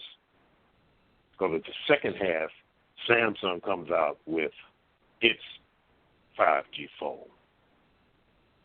By the time they start putting up all the rest of the things, when they're not just doing Dallas and Los Angeles and New York and Atlanta and others, when Detroit and St. Louis and Indianapolis and Columbus start having all their thing in, when Sprint gets in the second half, they start putting the 5G modems in the house, where then you can start dealing with the augmented reality in your house and things like that.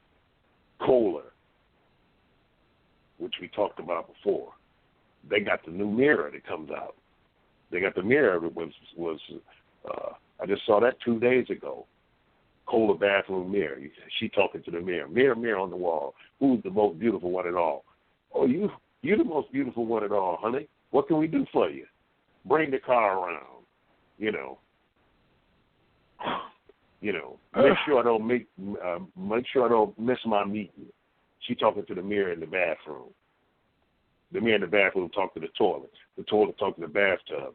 She told the mirror to turn the shower on. She said, "Run me a shower," and the shower starts.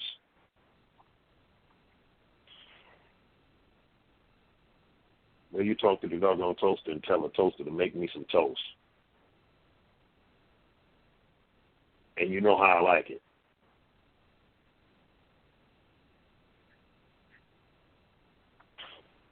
I can see what they're doing. Those that can see what they're doing. All these seers out here and sensitive people and all this kind of stuff. Why you can't see this? Why you can't see what's going on? Why can't you see what they're doing? Because you're trying to see this is somebody screwing this woman's boyfriend, and why we can't stay together, and why we can't do this and that, and why he leaving me, and why he like younger women. All this nonsense. I wish the biggest problem that women have is to think that men are the same as them and think like them. We have two different types of brains. We don't think the same. We don't have the same motivations inside of it. It's different. And there's nothing wrong with being different. The thing now is to make everybody the same. Everybody to have the same motivation. No, can't work like that.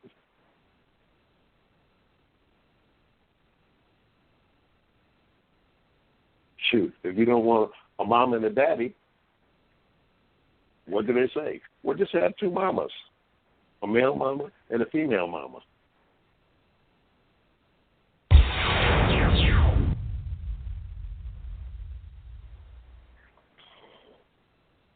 I had to give you a laser on that one. Well, a laser on that one. I had to give you a laser on that one. Marvel going into the next phase after Infinity Wars will bring in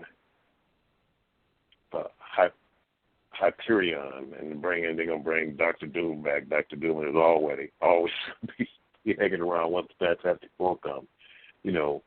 Characters like the High Evolutionary, and as I said before, the One Above All, Molecule Man.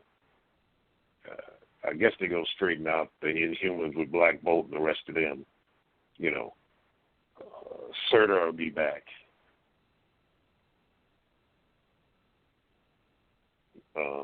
Characters like, Adam Warlock, the Shaper of Worlds.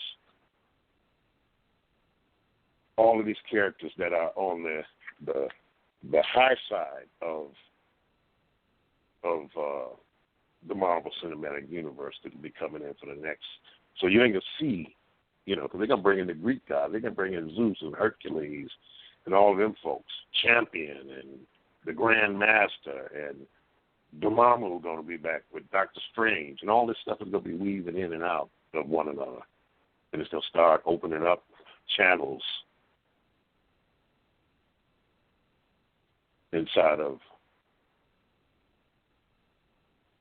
the people that have an affinity to this. They have an affinity to this because it is our destiny. It is our transdimensional destiny moving into the higher dimensions, which are closing the gap between reality and non-reality. So all of these new characters coming in. Star Trek. Did anybody see Alita Battle Angel? Oh, I heard about it, but I might watch that tonight. Yeah, it was cold blooded. Oh, wait a minute. When you get the battle body, it's like I said, this is what's happening. Cyborgs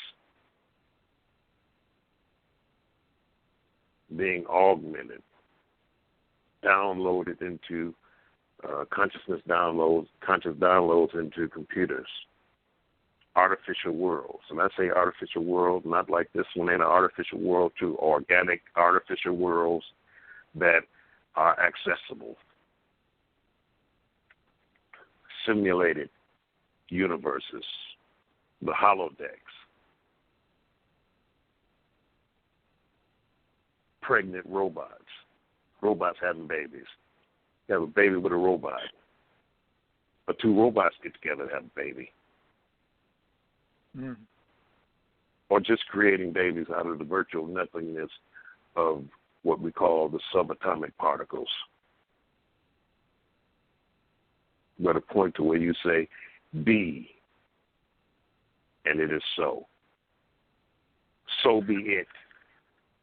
Ashe, on top of it. Now this is what I'm talking about.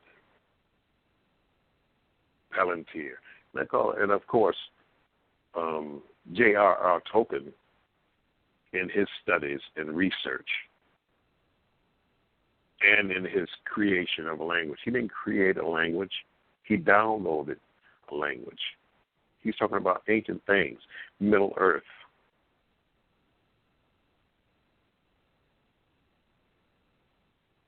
Asgard, Jotunheim, Midgard. These are all places that they didn't just make this stuff up.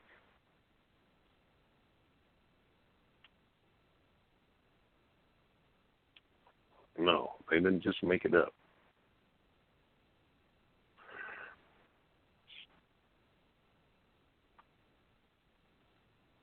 Does anybody have any questions before I keep going on? Absolutely. If anybody has any questions, please press 1. Don't let me and his son jump in here because we got tons. We want to always leave it open for the family. Press 1 if you have a question. Oh, one of my brothers, he already had typed his question in about 20 minutes ago. He says, when and where were the dragons living with man? I think this was right after you said when the Chinese had discovered the bones and thought they were dragons. When and where were the dragons living with man, and why none of that is in the comics?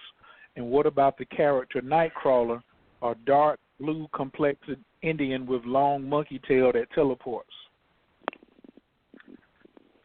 Well, first and foremost, the dragons have lived with man on several excursions in our sojourn on the earth. the ancient Kemetic people utilized the fat of the dragon. That is the Chris, that is the anointing, where they anointed the head of the Subiti with the fat of the dragon. The dragon genetically is hiding in the Nile crocodile, Sobok. That's why they made the crocodile sacred, because it is a dragon inside of the crocodile. Genetic engineering will, just like they're recreating, utilizing the African elephant to recreate the mammoth and the mastodon and then two other North American elephants. I can't think of the name of the other two, because the mastodon and the mammoth, we talk about those a lot. But there were 4 elephants on the North American continent prior to the Younger Dryas. And they're going to bring back the mastodon and the woolly mammoth, utilizing the elephant, the Indian or African elephant. They say an Indian elephant, but the African elephant would be better to use because African elephants are larger. It's the same thing with the crocodile. They find through the genetics that the crocodile, inside of the crocodile, there is a dragon with wings and the whole shot. So when they start that manipulation, man and dragon will live side by side. Again, they're going to try to put it in a, make one and put it in a zoo, and all that kind of stuff, but that ain't going to work. That'd be dealing with something like smog. And the second part of the question, I didn't fully hear it, so could you repeat the second question? Second part of this question. He said, what about the character Nightcrawler, a dark blue complexed Indian with a long monkey tail that teleports?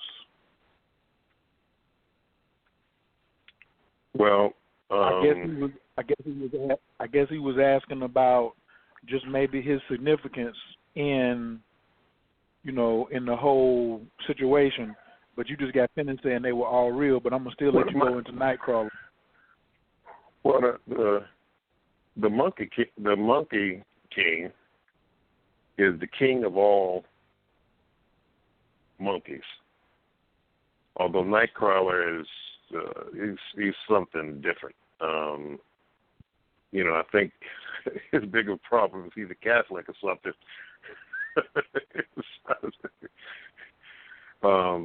And he's a mutant. I think they showed him in the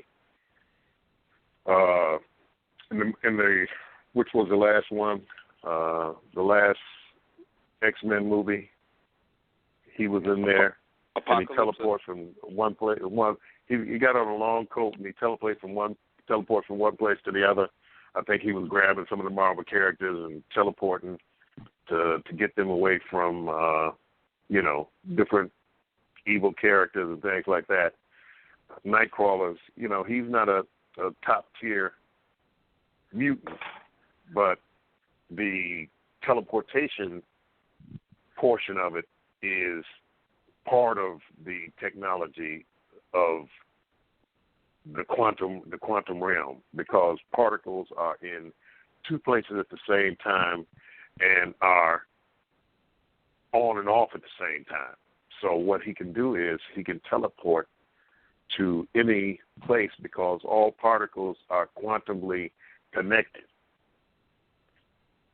So that's his power, to be able to teleport from one particle to another. Because if you can teleport from a particle to a particle, you can teleport from a accumulation of particles that become matter. So he can teleport from place to place. And like I said, he was in the last, I'm trying to think of the main villain in the last X-Men. Well, it may not be the last X-Men, but he was in one of those movies.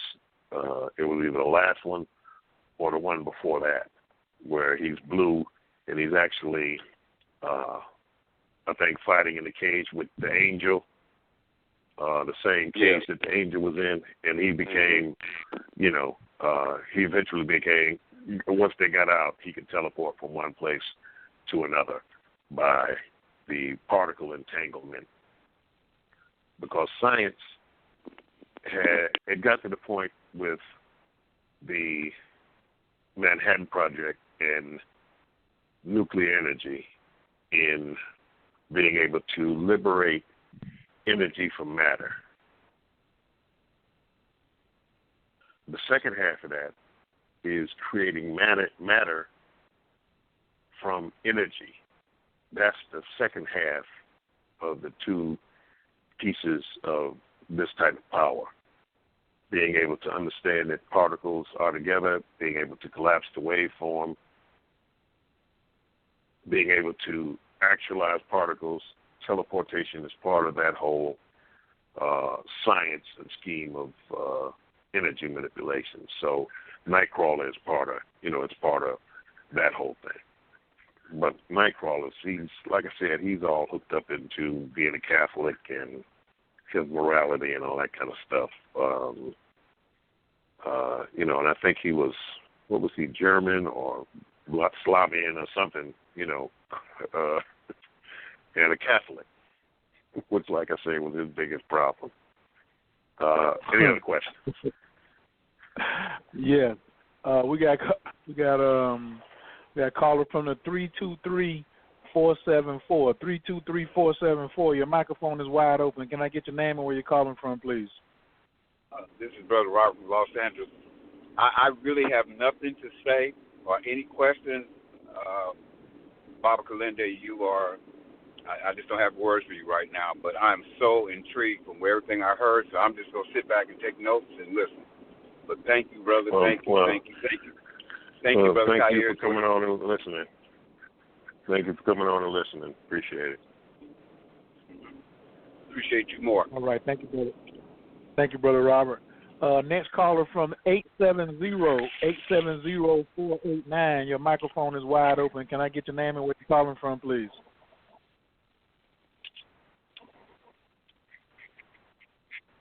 Hello, 870-489. Can I get your name and where you're calling from, please? Your mic is wide open.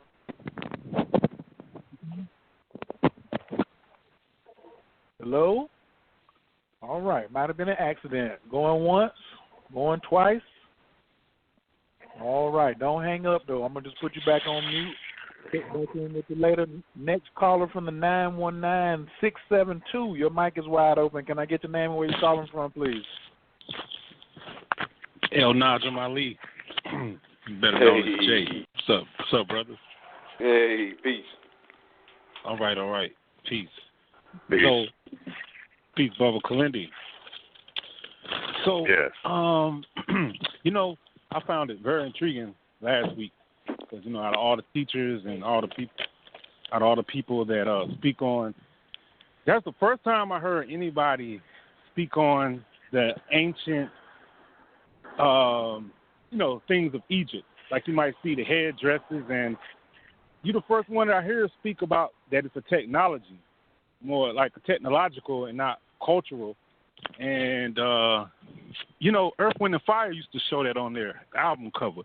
They used to show, on one half they would show what we see, and on the other half they would show the technology. And that's one thing that I found in some of the mystery schools, and some of the mystery schools, and they're like actually. I'm looking around while I'm in there sometimes amongst all these mystics, and I'm sitting here like I wonder, are y'all comprehending? This is technological functions that we are tuning to more so than just something symbolic. And every now and then, I get a glimpse of something, but I never had anybody to talk to with other than maybe Colin over there. And I heard you say it because, I don't bring it up much because it's really something you don't hear much of. But could you maybe expound upon how these different mystery schools plan into either getting us ready for something, or what are their role from your point of view? Well, when you're saying mystery school, or you're talking about a advanced place of learning, it has to have a plenum of information that it taps into, and it has to identify which information that it's tapping into, because you have some schools that are purporting to be mystery schools or reporting to be high-level areas of knowledge, which are modern. Most of the so-called mystery schools that we have heard about or known about or looked at are recent educational facilities. They're not ancient. They're not mystery schools. Mystery schools connect with the entheogenic power plants and power fungi to be able to have access to those schools, because those schools are not on Earth. They're not in this dimension. They are in the extra dimensions. And how you access the extra dimensions is through the power plants. Now, there are places that augment their practices, which are basically dark room technologies, also with the entheogens. So if it is a mystery school, it has to be identified and hooked to what entheogen is utilizing to get access to the mysteries. And the mysteries are an experience. They're not a let's all sit down and I'm going to, you're going to read the book or whatever. No, you're in the experience. You're learning by being there and doing. So the mystery school is going into the mystery. Not that life itself and walking around here eating bologna sandwiches and going to the bathroom ain't part of the mystery school, because it is. But access to the higher mysteries is access through the power plants. And the quintessential power plant or power fungi in this dimension is the psilocybin mushroom, the magic mushroom, the dimethyltryptamine mushroom, even smoked DMT, even DMT and ayahuasca are not as pristine as the mushroom, because the mushroom, number one, is whole within itself. It's not an alchemy. It is generated in its wholeness to deliver the entheogenic, psychedelic, hallucinogenic experience that gives you access into the Akashic or Akashic records, into the different realms of the planets of war, the planets of music, the planets of knowledge. And when I say planet, it's not an actual planet. It's a dimension that encloses this knowledge and information that you can go into and access, and that you can experience in real time. So the mysteries are the older plenums of information that are contained within the power plants. That's the technology, the organic artificial technology. I hope I got your question in there. Yes, it's in there, because that's actually what one school in particular, but actually all of them had actually said this is not it right here on this. In some way or another, they do point to go elsewhere. This is not it, but you can get, this is your starting point or something, So, yeah. So but no one really says exactly what it is. But if you tune in, of course, I'm finding out now You know, and I found out in, you know, through information like this, but I haven't been there. You know, I can't remember going there or anything like that. But yeah, that answers the question. Okay, real good. Well, So these organizations, are you talking about like the Masons and the Rosicrucians and the Templar and stuff like that? Oh yeah. Well, for the average practitioner, you know, the Rosicrucians, the Templars, the Masons, and all of that type of thing, they have the trappings of the mystery, but they're not tapping the mystery and going into the mystery. You know, you have other organizations that are on a different level that are accessing those realms. But like I said, you have to identify yourself, and you have to know what's hooked to what and who's hooked to who. And if you hook to something that is beneficial to life or something that is detrimental to life, you know, it's just eating. You know, you hook to something that's eating, they want you to deliver souls. You know, it's like the what is that castle up in? It's a castle. Well, they have castles in France. They have them in England. They have them in Germany, where these elite folks get together and, you know, kidnap children, frighten them so that their adrenal glands go into flight mode, and then they, you know, take the adrenochrome out of them, and they utilize the adrenochrome as a psychedelic and a way of accessing realms that we would see or say would be negative, rather than going for the higher levels through the mushrooms or something like that, or 5-MeO, or what is it, NNT or whatever it is. So they go for the adrenochrome, which extends life, which gives a experience of fear and the awful entities that are associated with that, rather than going into and understanding the different pristine and powerful energies of being able to have direct access through the self, rather than through entities that are hooked to fear and that type of fear darkness. Now, there are several areas of darkness. All darkness is not evil and all that kind of stuff. But the fear, those feared dark entities are hooked to things like adrenochrome and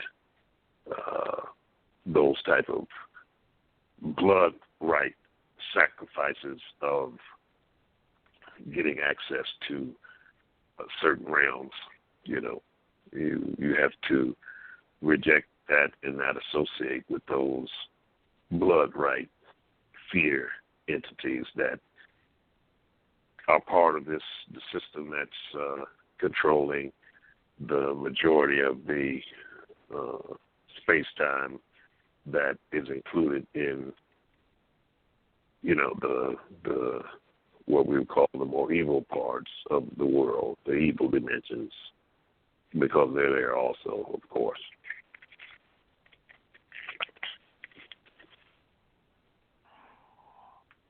All right, thank you. Jay, don't go nowhere. I'm going to leave your line open. I got another caller on the line, caller from represent Ohio, caller from the 330-475. Your microphone is wide open. Can I get the name of where you're calling from, please? Peace. This is Eric. I'm out here in Columbus, Ohio. Love and respect, Baba Kilindi. Oh, thank you. Appreciate it. Yeah, thank you. All that I can get. Pardon? I said thank you. I need all that I can get. Got it. Well, you got some over here. Sounds really, good. What I wanted to ask about was, I've recently begun to walk down the path of E5, and as I'm seeing the Orisha and everything. I don't know if you covered this earlier in the show. I kind of tuned in probably like the last hour of the show, and then this overtime section. But I know that there's that. For example, Shango, I say, is a representative of his is the Black Panther. I know that Storm, the character Storm, is also sort of a representation of Oya. And my question is, are there any of the other Orishas that you see in the Marvel universe? Well, I mean, I would say that Shango would be more readily Thor, because both the thunder and lightning, right, and Shango has the double-headed axe, where Thor has Mjolnir, which is actually this the same thing. And traditionally, not in Marvel's rendition, but Thor's colors are red and white. So that I would associate more that way. Storm, of course, with Oya, they're all there, in part or in fullness, if we're talking about Obatala, that would be Odin, with the white beard and the whole thing. So they're all there, the archetypes, because we're dealing with divine archetypes, just like with the Neteru, you're dealing with powers and principles in nature, which is again the same thing. But you have different entities representing these in a anthropomorphic form. It is showing us our power, our way. It's just like divination, whether it's 16 calories, which is 32, which is 2 more than that, 64, which is the same as the chessboard, which is the same, as the checkerboard. Same as the I Ching as well. Same thing as the I Ching, the different trigrams, extending that off into, I'm trying to think of the name of the game there with the circles, and you put the garbage shells in the different holes, and you move them around the board. I can't think of call it right off my head right now, but I'll think of it in a second. Mancala, or something like that. Yeah, and then extending that off into Go, which is the most complicated game on earth, Go. So all of the archetypes are there, but they're anthropomorphized into different characters exhibiting different patterns and different sophistries and different ways of expressing the energies that come to everybody, because they're talking about everybody. They're talking about the mind, the Ori. The Ori is the head, and your head encases a certain attribute up and above the others, and that is identified through nature, through the divination, what your head is most like. But all of the powers are in your Ori, or your head, And all of this comes from the parent star, which is the parent star, the Sirius star.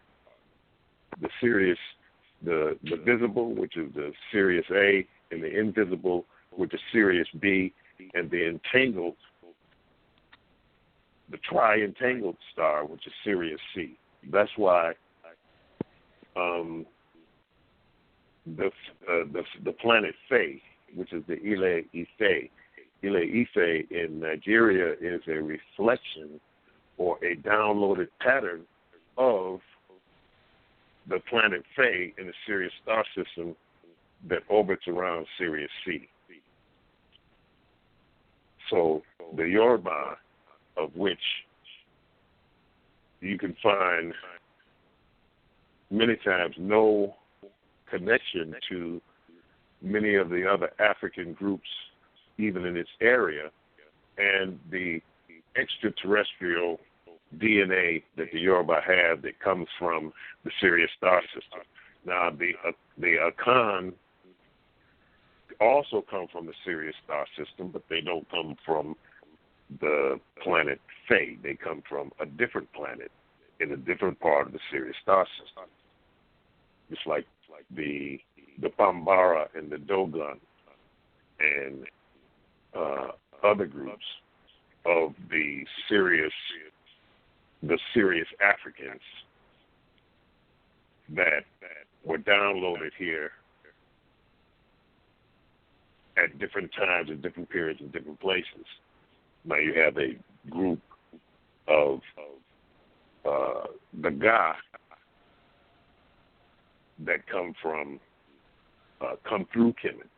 And when I talk about the West African groups who are associated with Kemet, I don't say come from Kemet, I say come through Kemet, because the Younger Dryas catastrophe made Kemet like New York.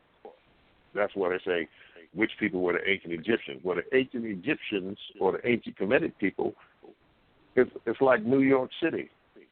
You know, you got all kind of people there because it's a focal point of a large metropolitan area. And that happened because of climatic changes that happened, floods where the Nile was 150 feet higher than it is today because of floods in the interior of Africa and the Great Lakes and things like that, which created changes in the flooding of the Nile and things like that, and the major Younger Dryas impact 12,800 years ago and 11,600 years ago, which dried up the Sahara, which dried up the Tigris and Euphrates, which drove people to the only available water source. So you get all types of different people there. There are 27 major different humanoid types in Africa that are not associated with one another. The Ethiopian and Somalian is not the same human being as the Nigerian or the Ghanaian or the Senegalese. They're different folks. They're different humanoid types. Now, people will say, oh, we're all human, we're one race, we all have basically the same genetics, but those minute differences in the genetics make all of these different groups different. You got 99% the same DNA as a chimpanzee. You got 98.75 the same genetics as a gorilla. You got 80% of the same genes as a mouse. You got 75% same genes as a fruit fly. So the minute differences mean a lot. So when we say African, yes, we're all African. Even folks who were in the Central America and South America and the North America, even if you say, oh, we was here before, you know, this and that and all that kind of stuff, yes, but you still ultimately, maybe 200 or 300 years ago, still came from Africa. And at times, I mean, even millions of years ago, when they thought or think now that no human beings were here, we were here millions of years ago. Millions of years ago. So when we talk about the archetypes and things like that that are part of the Yoruba Pantheon or the Akan Pantheon or the Igbo Pantheon or whatever, you're talking about archetypes anthropomorphized, but still have certain things that are in individual peoples and individual groups. So I hope that answered your question.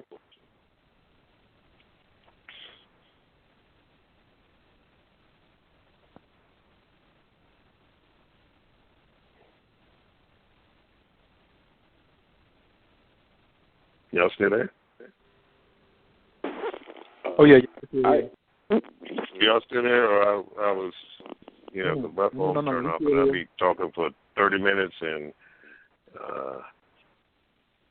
nobody can hear me. But, yeah. Oh, no. I hope that answered your question. Yes. I think you might have got disconnected, but we got it on the recording. I also had the brother from the 870. His phone was malfunctioning, but he texted me. He said he wanted you to explain the Venom character and speak on making a golem, Golem, as in Mary. Okay. Let's see. Well, I'll do the golem first. Okay. Because I saw Venom. It was pretty nice rendition of Venom. I think they did a pretty good job. And by that, what you're talking about is I do Venom. What you're talking about is you're talking about a artificial intelligence that is impregnated into a black goo, what they call black goo. They have gray goo, they have black goo, and things like that. Silver goo. It is intelligence. It is intelligent. Not a plasma, but like a plastic, but it's nano bots inside of this. And what they do is he created a symbiotic relationship with this artificially intelligent gum, and the extraterrestrial nature of this black goo made a commitment not to kill this person, but to be part of this person. And I've seen these beings in the multiverse, especially when the girl turned into the Lady Venom. I had smoked some DMT before Venom came out, and I saw that Venom girl. Didn't have the same type of head, same type of face, didn't have the teeth, but just a regular woman's head bald, but that Venom girl body. So, I ain't prejudiced with females in the multiverse, just like Kirk in the Green Woman or whatever, but it is a sentient nanobot goo that created a symbiotic relationship with the character inside of the movie, which gave him powers and abilities far beyond those of mortal men. And the second part of the question was dealing with, let's see, what was the second part? Golem. The golem. The golem. Oh, yeah. Well, I know what a golem is. When I was in Prague, been to Prague several times, and I went to the Alchemist Museum. And at the Alchemist Museum, which was found in the 80s. But a museum wasn't found in the 80s. They made it a museum after the workplace of the alchemists who were brought to Prague by King Rudolph, to do alchemical experiments in the kingdom. Rudolph brought John Dee and Edward Kelly. John Dee was the astrologer of Queen Elizabeth, but Queen Elizabeth wasn't paying him that good, so Rudolph could pay him better, so they brought John Dee and Edward Kelly to Prague. Now, in the 80s, when they were fixing the street, at this house, which is the second oldest house in Prague, I think this house was made in like 807. You go into the museum, and they tell you about the whole, history of the house and what Edward Kelly and John Dee were doing there. You push the griffin on the bookshelf, and the bookshelf slides back like an old Frankenstein movie. And you go down the winding stairs into this dungeon. And in this dungeon, you have the cauldron where they were heating up the different mercury and all these different type of things. You had the section where they blew the glass for their different beakers and all these different things. So they're down there turning lead to gold and other stuff. And right up the street from the Prague Museum is where the golem was made. The golem was a homunculus. In other words, it's an effigy that was brought to life. In other words, they made this thing to protect the Jews because they were in a Christian country and the Christians were messing with the Jews and stuff like that. So in this basement that I was in, where they did all of this alchemical work for King Rudolph, you had these tunnels down there. They wouldn't let you go through the tunnel because they were kind of rickety and didn't want a piece of the rock to fall out to the ceiling or a piece of brick or something to fall and hit somebody and get sued. But one went all the way to Prague Castle. The other tunnel went under the Christian areas and connected the Jewish areas together. So you could go underground if you wanted to go see your uncle. He was on the other side of town. You a Jew, he a Jew, and you want to get past the Christians without walking up top. You would go through these tunnels. So Judalal bin Baziel, and I may not be pronouncing it right because my Jewish stuff ain't that great. I do good enough speaking English and pig Latin, something like that. But Judalal bin Baziel or whatever, he's the one who created out of clay, mud,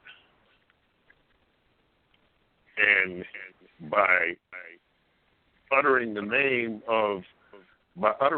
unutterable name of God, he made this thing come to life, this big clay effigy. It is the precursor to Mary Shelley's Frankenstein, because you're not supposed to do anything on the Sabbath. And the golem would be cool he protect the Jews, and they could send him out and he'd kill a bunch of Christians and all that kind of stuff.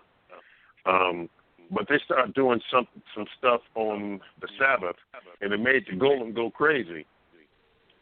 And the golem just started acting like Frankenstein, walking through, killing people, beating people up, and all that kind of stuff.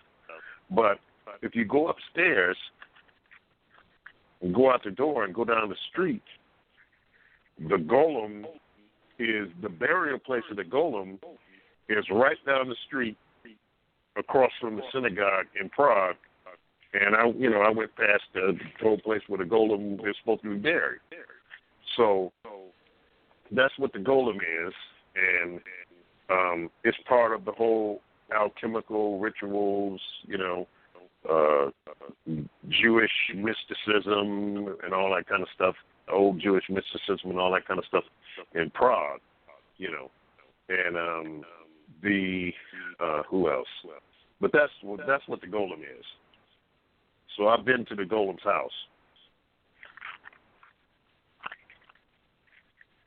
Okay, we got a couple more minutes. I got the sister with one more. She has a question. She trying to text me all this, but she got a bunch of energy into it. I'm gonna open up 202-536 so she can ask you the question. 202-536.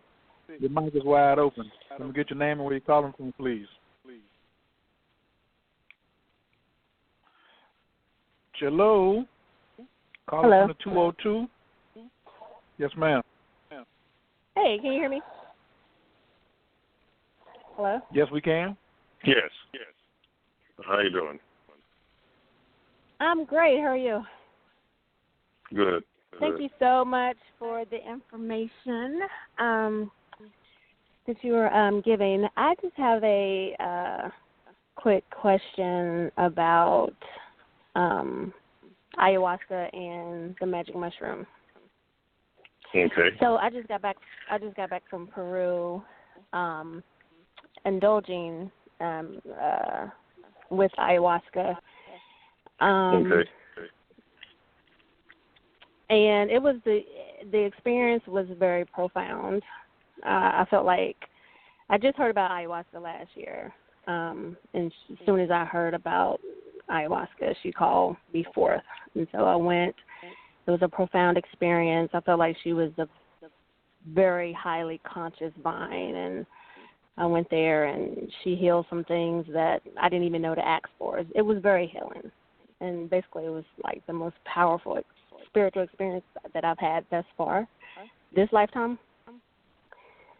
And I am curious about the magic mushroom because I'm just finding out about this as well. And I've heard you mention some of the differences as far as like the alchemy difference between the two. But I'm curious about the magic mushroom. Like, what is the main significant difference between ayahuasca and the mushroom? Like, okay. Well, the difference is I know it's a broad question. I'm trying to narrow it down a little bit, but the mushroom is an older system. It's an older plenum of information, so it has more information. And most of the time, with ayahuasca, which is a DMT, just as the mushrooms are the form of DMT. The ayahuasca is Psychotria viridis and Monastery's copy, put together, ground, shredded, ground, put together, mixed with water, and boiled to merge the constituents. One is the DMT, the other is a monoamine oxidase inhibitor, which allows the DMT to cross into the bloodstream so that it can be utilized by the brain to give the experience.